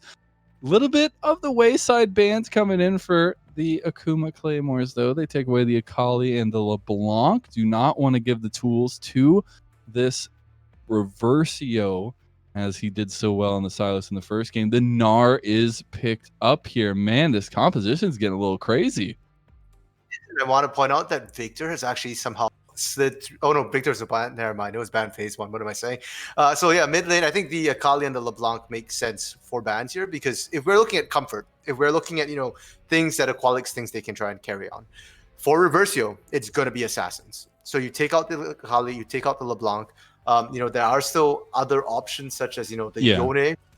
Reversio, back when he was called No Ego, we cast that game and he just popped off, right? There are still other options. He did. I like the Syndra pickup for Little Baby Cutie. You want something strong in lane that you can blind pick to try and keep down Reversio, because I feel like if there is going to be a reverse sweep, well, it's in his name. I feel like Reversio is going to be the one. Gotta be the miracle could happen through Reversio's hands. Well, let's see what he wants to pick. He is going to be this last pick in this game, number 3, this pivotal match for Aqualix. But as you were highlighting, some strong picks for Akuma to round it out. I really like that Leona matched up with the Jin. And the final response, the hope being laid in his hands, it will be the Rumble pickup. Actually, I don't know if it might be too late, but apparently it's not. It's an Oriana. Oh, it's Oriana. I got baited, guys. I got baited. Yeah, I mean, all of us did, and we just got the info. So that will be an Oriana coming in, and I'm just trying to think through how these compositions are gonna play out here, Mazel. I was actually thinking the Rumble would be horrible, so I like the fact that it's an Ori instead. You've got the ball delivery system in the Shen, potentially in the Nar as well here, so you have that big wombo combo comeback mechanic. Fall behind, or just in fights as well. Ezreal is such a safe, independent AD carry who doesn't need peel, right? And Oshawott, that's been something that he's had to struggle with these 2 games. On the Samira, on the Jin, he needed peel. On the Ezreal, you don't. You just kite around, put out the damage yourself. Whether you go Divine Sunder, you go Trinity Force, either works here. Graves, kind of similar as well. So I feel like a lot of agency here for Aqualix, and I like it considering how things have gone. But I'm looking at what Akuma Claymores have, and those are power picks. Jin, Leona in lane, so scary here. When you look at the well, I mean, with the Shen support, but with the Ezreal, yeah, I still think it's so strong. Hecarim, early playmaking jungler, can gank the lanes, and when you've got Darius and Syndra and Leona, there are plenty of lanes for you to gank. So Akuma Claymores just feels so strong in lane and coming out of it into the mid game. And I think I want to go back to the point you're making about Aqualix, and I want to really look at this composition and see like what we can make of it for them. And I think there are a lot of possibilities here, and especially when you were highlighting that bot lane, the safe ADC in Ezreal, being able to have this disengage on that champion, but as well as pairing it up with the Shin support. Once you hit that level 6, that Stand United is going to be perfect for Pyroan on this Graves, helping him start up these fights, get these big engages, get those huge taunts that can come through from this Shen, and change the pace of the fights and really change the outcome of the fights for themselves. And I think pairing it with the Oriana, having the ball delivery system of either the Gnar or the Graves going in, and even the Shen, but more so these 2 guys, and having the Shen staying united on top, they have this composition, they have this like superpower that they can use and put together, but it hasn't come to fruition yet for them when they've drafted compositions that have clear win conditions, that have clear synergies, and it just hasn't come together for them. So this time they're putting all the eggs into the basket. They want this to work out for them, and they're up against a tall mountain here. They're up against the tough task of reverse sweeping the Akuma Claymores. But if this is anything to go off of, they are ready to take on this challenge. 100% with this composition. Like you said, they do have a very, very clear way of doing it, but they have to get past step 1. And step 1 is survive the lanes, because that has really been where they've struggled. Even in game 1 with the super close game, Wave 6 did not survive the lane. So they need to survive the lane. And once they do that, like you said, they've got a really solid composition. They've got a game plan to go through. And then it comes down to mechanics. And if we've seen their mechanics, game 1, both teams have great mechanics, and they can get a very, very close game. So, yeah, I just want to see a good game as well. That's really all I'm asking for right here from Aqualix. I don't want to repeat of game 2. We will have to see if they can give us that performance that we crave so heavily, or will it be Akuma going to face those bullies in the Omega Gaming squad? We'll have to see on the other side of this break. Do not touch that browser, as we have game number 3 of the Divine League Losers Bracket Finals coming right at you.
Welcome back for the third game on Summoner's Rift of this best of 5 series. Already 2 up are the Akuma Claymores. Can Aqualix fight back? We will have to see as we come down to it here.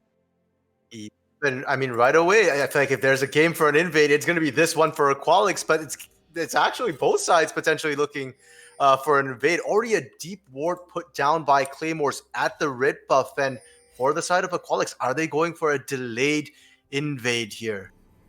Doesn't look like it at the end of the day. Unfortunate here.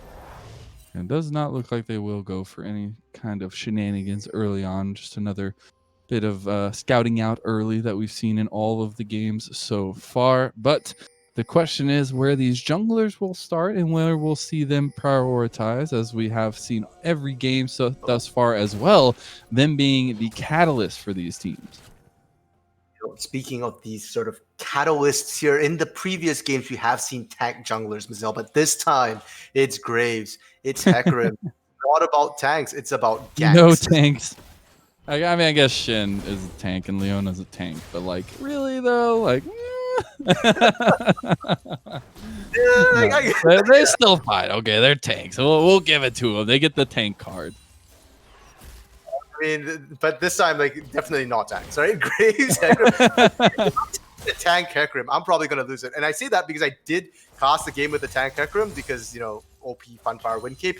It doesn't work too well here. You want the burst, so I want to see ganks coming on. We're going to see action in the bot lane right off. Just a bit of trading here. And one thing I do like about the Shen support is it does well into the Leona here. So I don't expect to see Bodas and Dark Lord Matthew necessarily take over the bot lane right away, even if they hit 2 first.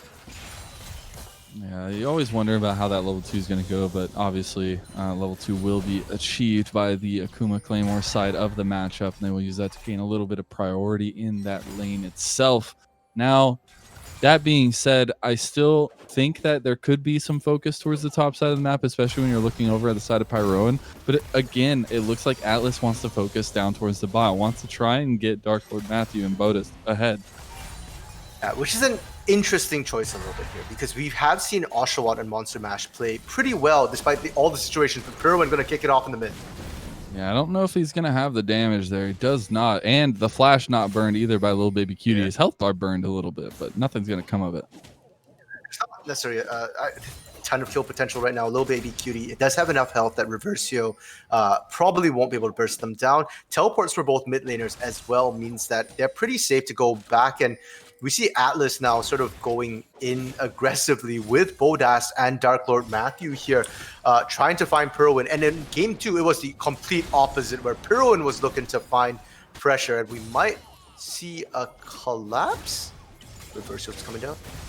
They are looking for it. They get the double taunt there as well, but damage is already down onto Oshawott. He arcane shifts over the wall. He gets the first blood. Oshawott comes up with it. They can't even get the follow-up as Atlas going to charge away using the Rift Scuttler, or the Scuttle Crab in front of the Dragon Pit, as Reversio is able to get the kill onto him, and that is huge. That's already 2 kills going over.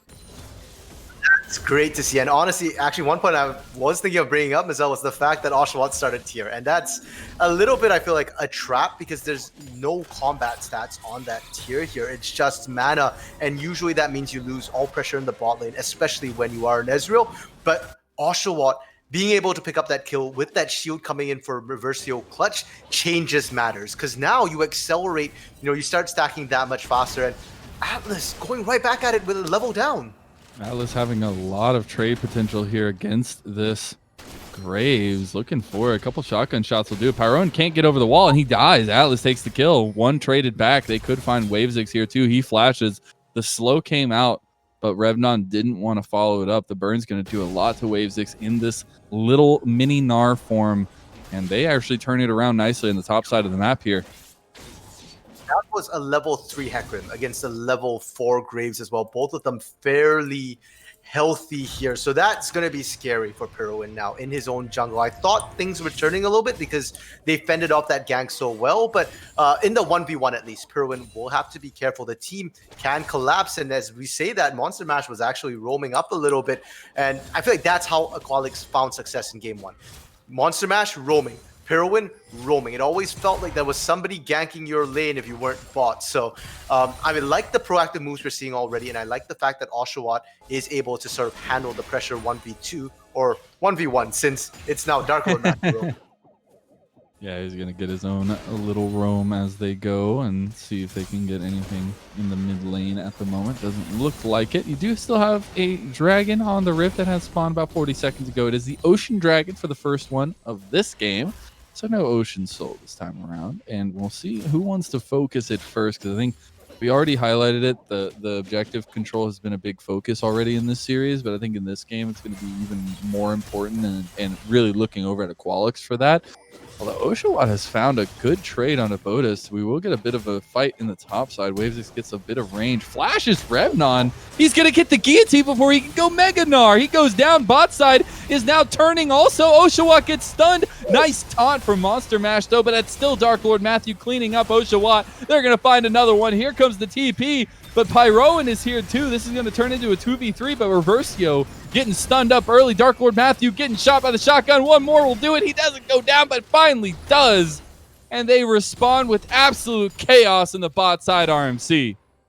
Yeah, and you know what, Mazel? I actually kind of like it, because in game one, that was what we saw. Chaos everywhere. It is going to be Akuma Claymores coming out ahead. 3-1 there, but one of the kills was in the top lane. Bot was a 2-4-1, and more importantly, they don't get Drake. So not a complete lost cause from Aqualix. Good response from them. They get some kills, you know, some assists onto Reversio as well. So like I said, if anybody's going to carry from Aqualix, anybody's going to turn it, it is going to be Reversio, and Wavesix interrupting the back for Revnon top side. Not much else. I don't bait him so that Monster Mash can come up here and help him out, but it will not work out. So it looks like you're just going to get another roam from Monster Mash. Dark Lord Matthew has found Reversio here, gets one stun, trying to get the kill over, but Reversio gets a really nice shockwave. Little Baby Cutie still going to clean that one up, though, as the dragon will go over, and that is for Aqualix, and that feels good to get a little bit of regen early on. Reversio there. I mean, that just shows the scope. Oh, they found the top side. I'm sorry, RMC. It's going to wait. I don't know, though. They've got the damage. Atlas doesn't have it. Wavesix was in Mega Gnar form when that engage started, so he's not going to go down. Monster Mash is caught here, though. Pyroan tries to get the collateral damage, but misses onto Little Baby Cutie. Now he's getting very low. Little Baby Cutie still popping the shots backside. Can he get the damage down on Pyroan? He doesn't. Here comes the devastating charge. That's going to be the cleanup kill, but the taunt comes in just in time to get one in response as Atlas falls too, and now Pyroan trying to make something happen. Didn't. He fell, but so did Atlas, and we have kills left and right, back and forth, up and down. I don't even know anymore, RMC. No, they don't want to cut you a break here. We've got action happening all over the map, but this time it's Aqualix coming up with the additional kill. It's 2-for-1 in favor here of Aqualix, and these supports just keep roaming. Curtain call in the bot lane. Trying to pop some damage down on Oshawott. No big deal, right? I mean, Oshawott with the fancy dancing shoes on there dodged out of most of it there, and the bot lane's actually going fairly even for the ADCs, which is good for Bodas, because up to now, it's been Oshawott really being more dominant in lane without jungle intervention. So I like to see that Bodas, you know, using that curtain call proactively here. And now we do, you know, have a bit of time to look at the Herald, because that's up here, and it is probably the next objective. Pyroan, he got duped. He has the flash over the... Oh, here comes the onslaught of shadows. Atlas has found him. He has the damage down, and Pyroan gets caught. The redemption arc is starting to come clear here as Akuma Claymore is feeling really good in this game. Okay, I thought we'd have him on to talk about that. Unfortunately not, because Pyroan just jumped the gun. Unfortunately, somewhat literally that there. But Atlas has a lock on Pyroan in all these fights. If you look, it's Atlas hunting Pyroan in that mid lane. He dived the turret to kill Pyroan. In that Herald pit, he uses the ult to chase down Pyroan. He doesn't even, they have no vision. They don't know what's over that wall. They don't care. They will find Pyroan one way or another. And that has been sort of their secret to success here, is punish Pyroan, who is usually the catalyst, the person who kicks things off here for Aqualix, and it's paying dividends so far here. It is. Revnon, not a big factor so far up here. It's still 1-0-1 on the Darius. Does have this Rip Fail available. They could look to take that tower early on if they can get the plates over for Revnon. Wavesix now has popped Mega Gnar. This is the biggest bait in the history of baits, as you have Dark Lord Matthew slowly walking up here, and they're going to close this trap jaw shut. Solar Flare comes out. A little bit of a wonky animation as the Mega Gnar ulti comes through and will actually save the day for Wavesix. Nice timing. That's one of the things with Leona here is that when you're on your own, you don't have that much damage because they kind of initiated that before Revnon could get there. They don't get all that procs on that Sunlight passive, but bot side, I don't think they can actually catch Atlas. Trying to find Bottas now. He does flash. Not enough damage to follow it up. They're going to get the tower top 2, so that feels so bad. They will retreat it more than likely. Although that's... No, they won't. No. That's a 4 stack. I couldn't see it because of all the faces down there. But man, that feels not great from the side of Aqualix Esports, as they will lose that first tower to Revnon this Darius. As we were praising Wavesix a little bit for not letting Revnon be that huge problem, they end up leaving him alone, and he gets turret plates. That's just as good as kills. And Pro trying to force this one here. It really is. Standing United comes in, but the onslaught is already down on Reversio. That's one of your main targets here, as the Gnar is going to be TPing in. The pop shot comes in. Bottas gets another kill, and now it's all one-sided here for the Akuma Claymores. They're going to chase it down. Atlas doesn't want to go in too early, but Wavesix very close to Mega Gnar. They get the knockback from the Scout of the Week. Solar Flare comes down. Atlas just a bit off from his team, but they still pick up the kill anyways. And that is Little Baby Cutie getting another one. 2-0-3 now on this Syndra, and they have everything they need to propel themselves in this early game. And they ain't stopping anytime soon, RMC. They push them off of the tower, beautifully aligned, exactly where they want them, and they chop them up for dinner. I mean, Monster Mash is a support, to be granted, sure, yeah, but he's got base stats, and Pirwin now, if they don't find this here, they're going to be so deep in the hole. Atlas very low. The heal comes out, though. Pyroan very low now, too. He's getting very, very close to dying. Guillotine comes out. Revnon gets shut down, though, by Oshawott, who pulls back a little bit of gold to stop this absolute whirlwind that is this bot lane right now. Just keep on going. Reverser doesn't want to let it go, but we've seen this before. If you're on your own, you can't get... He messed it up. Oh, he didn't get Scout of the Week off. Feels bad, man. Yeah, but they did get at least a flash out of Reversio there. So now Aqualix once again, gonna be on the back foot. A lot of summoners blown. If we take stock of what's available, it's mostly on Monster Mash with that flash and ignite. Other than that, you've got flash from Wavesix, which is impactful, but he's in the top lane. He can't join the rest of the team. If they even decide to contest or fight for this Cloud Drake. But as I say that, all of Akuma Claymore, no one's there. They actually, I think they're going to give this one over. They have vision of it. I think they just don't care. They just want to stack up the 4 of the same Drake, right? They want to, okay, never mind. They're just going to find one. Collapse now. I was hoping to build something up, but it's still the story. It's still the story. We're going with it. We're building that script. It's still, they wanted all 4 of the Infernal Dragons. They knew it was coming. Yeah, and that's actually really scary. that Cloud Drake is not so important necessarily to either team. 10 ability haste is nice, but we have to remember it's not cooldown reduction, so it's not quite as efficient as it used to be. Not quite as big a deal. And like you said, stacking that Inferno, that's going to be a lot nicer when you've got the likes of the Hecarim and the Syndra here, who are kind of fed. They're very bursty. Little Baby Cutie wants it. Oh, he's right in the range. Oh, the shield comes out, the flash dot, and Little Baby Cutie is going to be shut down, and they get the kill over there on the backside. Can they? They get the nice devastating charge, and that will be Pyroan fed right into the jaws. That is the Akuma Claymores. It will be a trade of 1-for-1.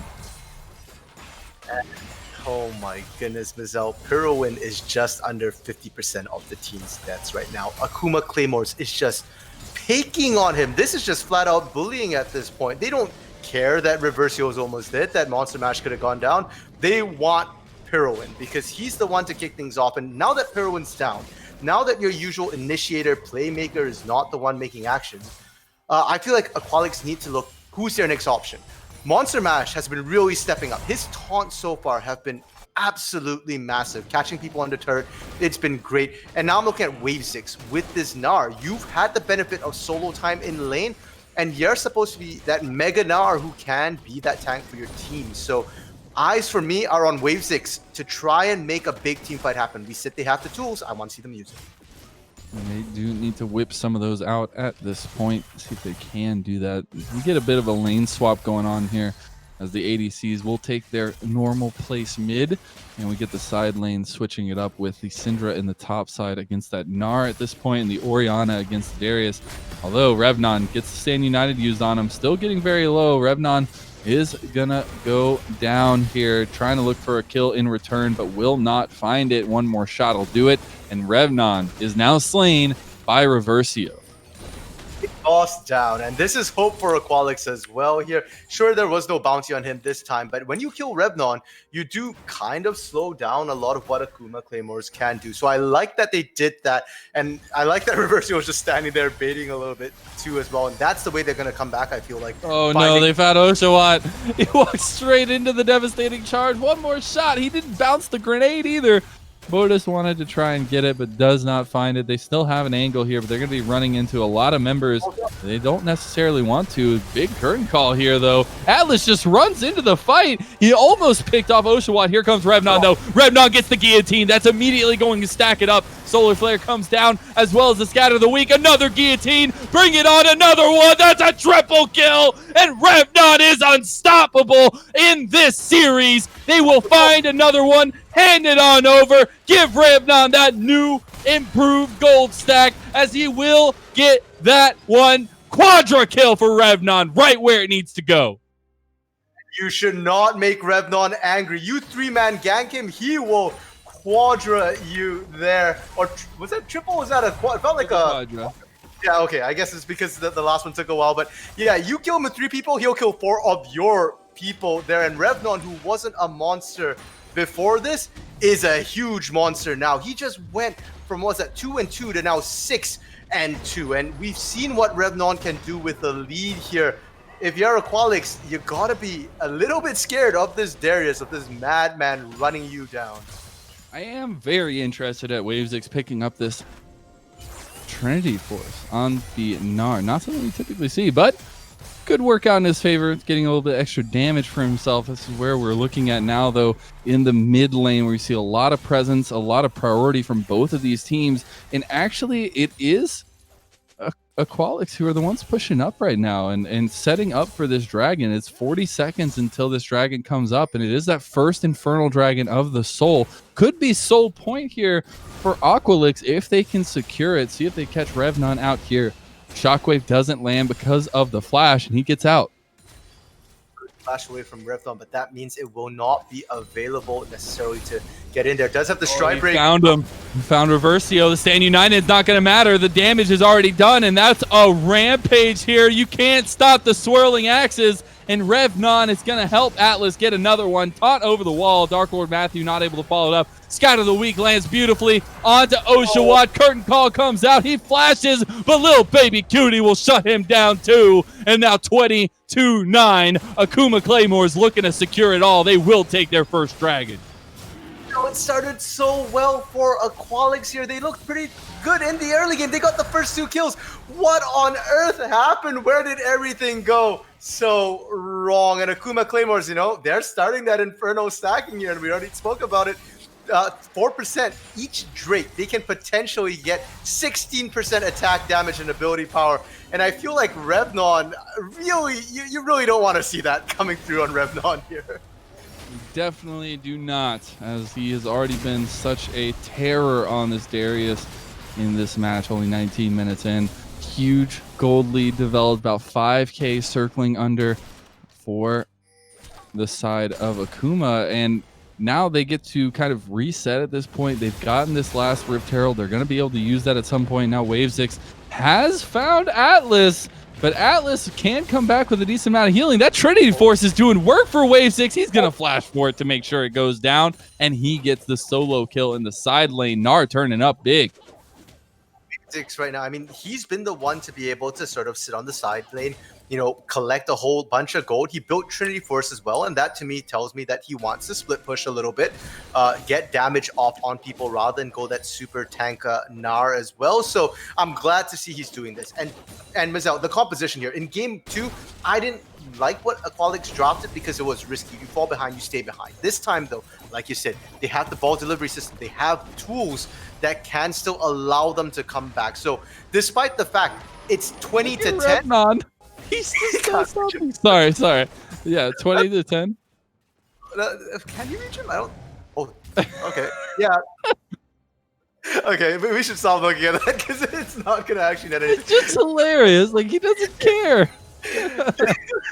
Yeah, so, oh yes, 20 to 10 here. So, while that looks like a lot, if you look at the gold lead right now, it's only, about 3,500 gold, about to grow once, they get a bit more damage here. But for now, it's not insurmountable here. You can still fight it. You just have to position right when you fight it, and you can look for picks. We've seen Revnon overextend multiple times here. They have better vision this time, which is why you see him backing out, but you can punish overextensions from these teams, and you can still look for those big wombo combos. A single shockwave could potentially turn a fight.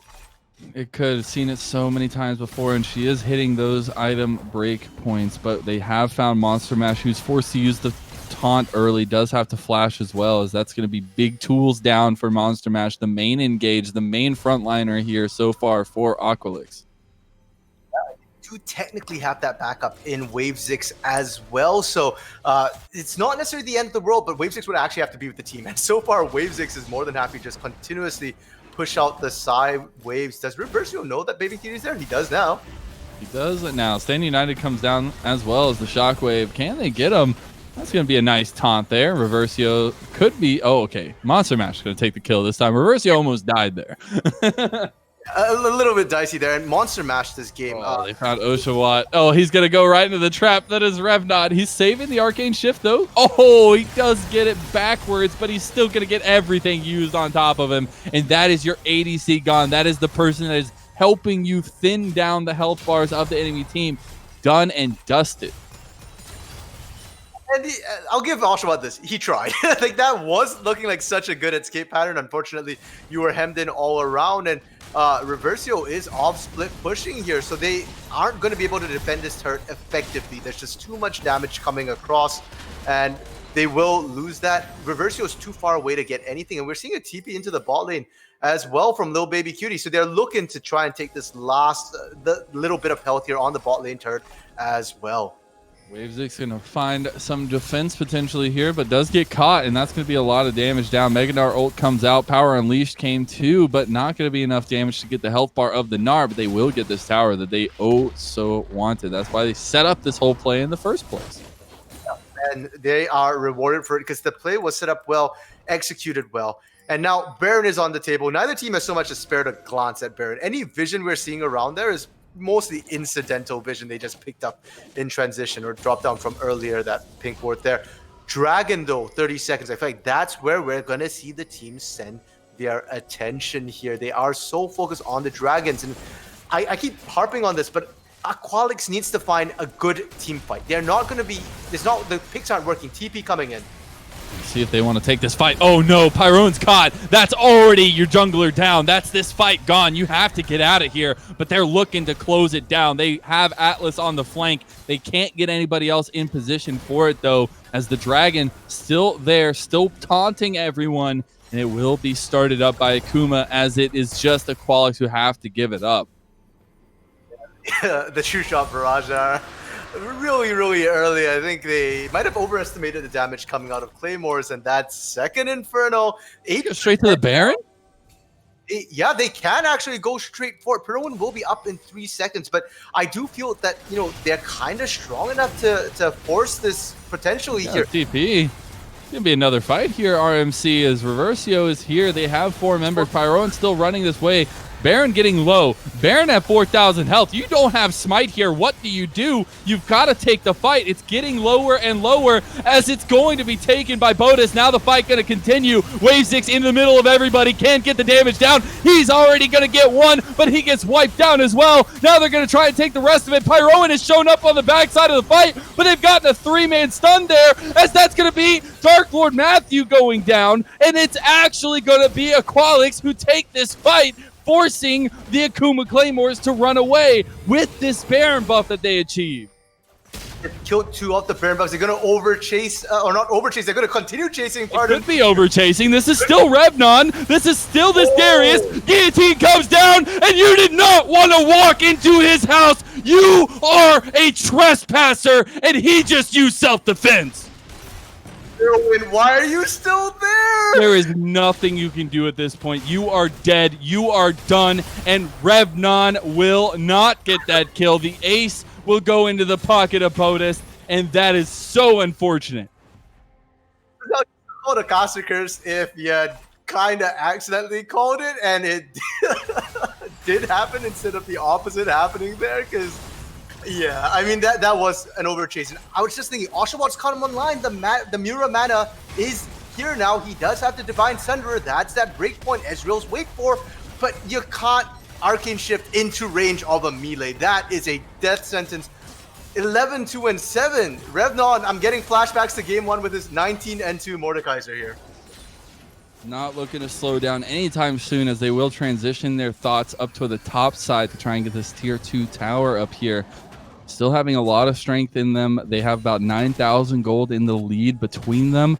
Now they will just back off, get a reset, spend all this lovely gold that they have achieved, and then reset onto the map to continue pressuring these lanes. Yeah, and with, that last set of kills they got there, a lot of people are going back with a lot of gold in their pockets here. And talking about gold, something we haven't really talked about most of the series, but I want to draw attention to that top lane here, because the CS looks pretty even, but just from the kills, just from the objectives here, Revnon is up about 4,500 gold, a little more than that, 4,500. That's a number we usually use in terms of teams. We're now using it in an individual lane here. That's about half the entire team, more than half the entire team's gold lead. So if you take Revnon out of the equation, the individual people aren't actually that far ahead of their opponents, and it shows in the items here. You're seeing, maybe a component or 2 up. So I feel like if they get a fight without Revnon, they could potentially get kills. Atlas is a little scared right there. He uses Onslaught of Shadows to get away. Damage already done, though, onto Atlas here. He's about half health. Going to take the True Shot Barrage to the face. Almost dies to it, too. As the siege will continue. They get the catch out, but that's going to be a nice Tom Flash. Doesn't land on Baby Cutie. He's still down in the middle of the fight, though. They do get the Shen. Can they turn it, though? Curtain Call is going to be used. They have so much damage from Revnon. Oh my goodness, that swirling axe is going to do so much as they do take this fight, and it's just too much gold to deal with. It is Bodas coming up clutch with the quadra kill. Looks like the playoff buff transfer is complete. It's no longer Revnon with the quadras. It's Bodas. This is it. This is going to be it. This is them slamming the door on this series, RMC. They could take this inhib and look for the inhib or the Nexus Towers itself. They have a couple minions here. They have the damage. I don't know if they want to overextend for it. It's a little bit over-eager, but they could just go for it and have a nice night already. Revnon's going for it here. Reversio's going to go golden. They're focusing back on the turrets here, but it looks like the call will be just to fall off. That was an epic base defense here from Reversio and Monster Mash. 2 versus 3 there, and they managed to hold it off. Their base is in shambles, but the base is standing, Mazel. And while your Nexus is up, there is still hope. No surrender here for Aqualix, because their backs are up against the wall. There is no extra game here if you lose. Inferno is about to respawn here, and already Pirwin is almost dead before Dragon even spawns. Here comes the TP. This could be them going for the throat. That's Revnon. They've already caught out Reversio. He's going to be down. Wave 6 is next. This is it. This is done and gone, and all in favor of Akuma Claymores. They get a triple kill for Bodas just to top it all off. Reversio's already gone out of the game, as that is the surrender, and that is going to be the Akuma Claymores taking a 3-0 sweep to meet their maker, the Omega Gaming Squad, in the grand finals.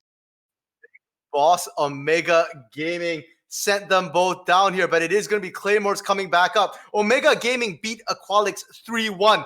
Akuma Claymores have decided, you know what, we'll top it. We will go 3-0 here in preparation to meet them in the finals. And I mean, this game's over and the finals are already looking real spicy here. As we look at the damage charts, as much as we praise Revnon this game, Revnon 11-2, Bodast 11-1, beating him out in the damage charts as well here.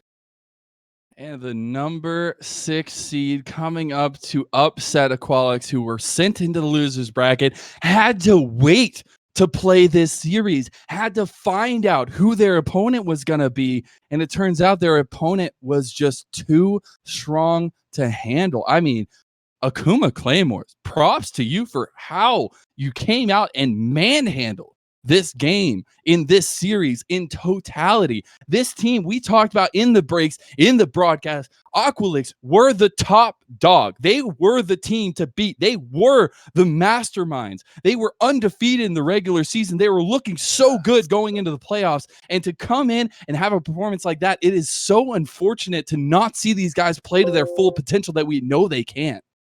Yeah, I think Akuma Claymores, for them as well, it's going to be absolutely massive. They've had so much momentum coming into this. They're now in 2 separate finals here in Risen Divine as well as Upsurge Miners.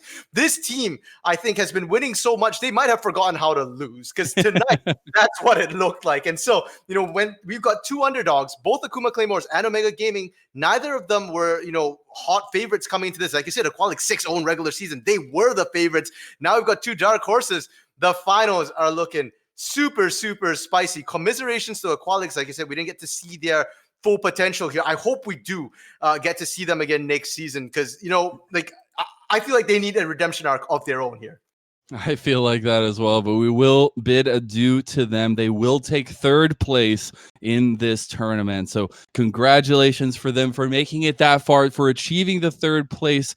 But it will be the end of their season here, at least in the Risen Divine League. So props to them again. Thank you so much for everything you guys have put on the line this season. And hopefully we'll see you next time as well. But now we got to turn our faces and turn our attention to these guys, to these underdogs, to these guys who have climbed one step by one step up this mountain, got knocked down by the guys that are waiting for them at the top and are wanting revenge, RMC.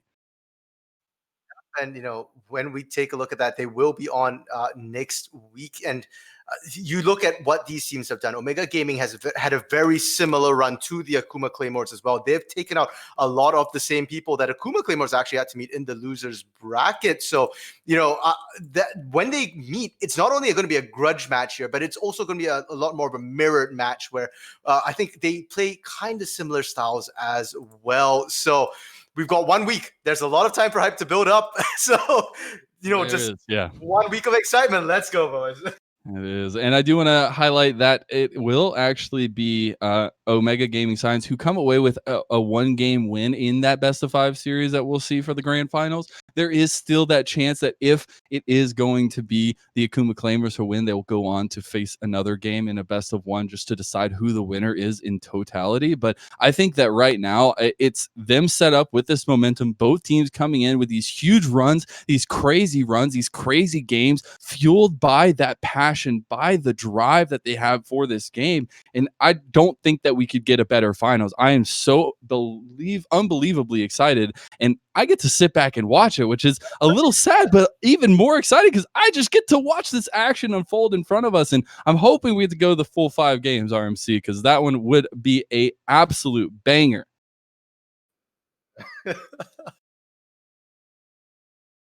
But I believe that's going to be it from us here for the evening and for the last cast of RMC and Mr. Mazel. I am so happy to have gone through this season with you, my friend, and I hope you enjoyed the ride along the way. It's been a little bit back and forth. We've had some crazy games, we've had some not so crazy games, but all in all, it has been a season to remember, and we get to top it all off with some fireworks next week. Make sure you tune into that one. Make sure you stay tuned in to all the Risen social channels to get updates on that series and how it will be played out. That's going to be it here from us. I want to say thank you again to Random Minion Caster for joining me on the desk for all these wonderful series throughout this entire tournament, and the most pog producer, we have Kai Crybaby behind us, making us look so dang good. Just want to give a huge shout out for all her work throughout the season 2, and to you, the community, for coming out and joining us for this best of 5 that turned out to be just a quick 3-game sweep, and you get to enjoy the rest of your evening. Thank you all again, and we'll see you next time on Summoner's Rift.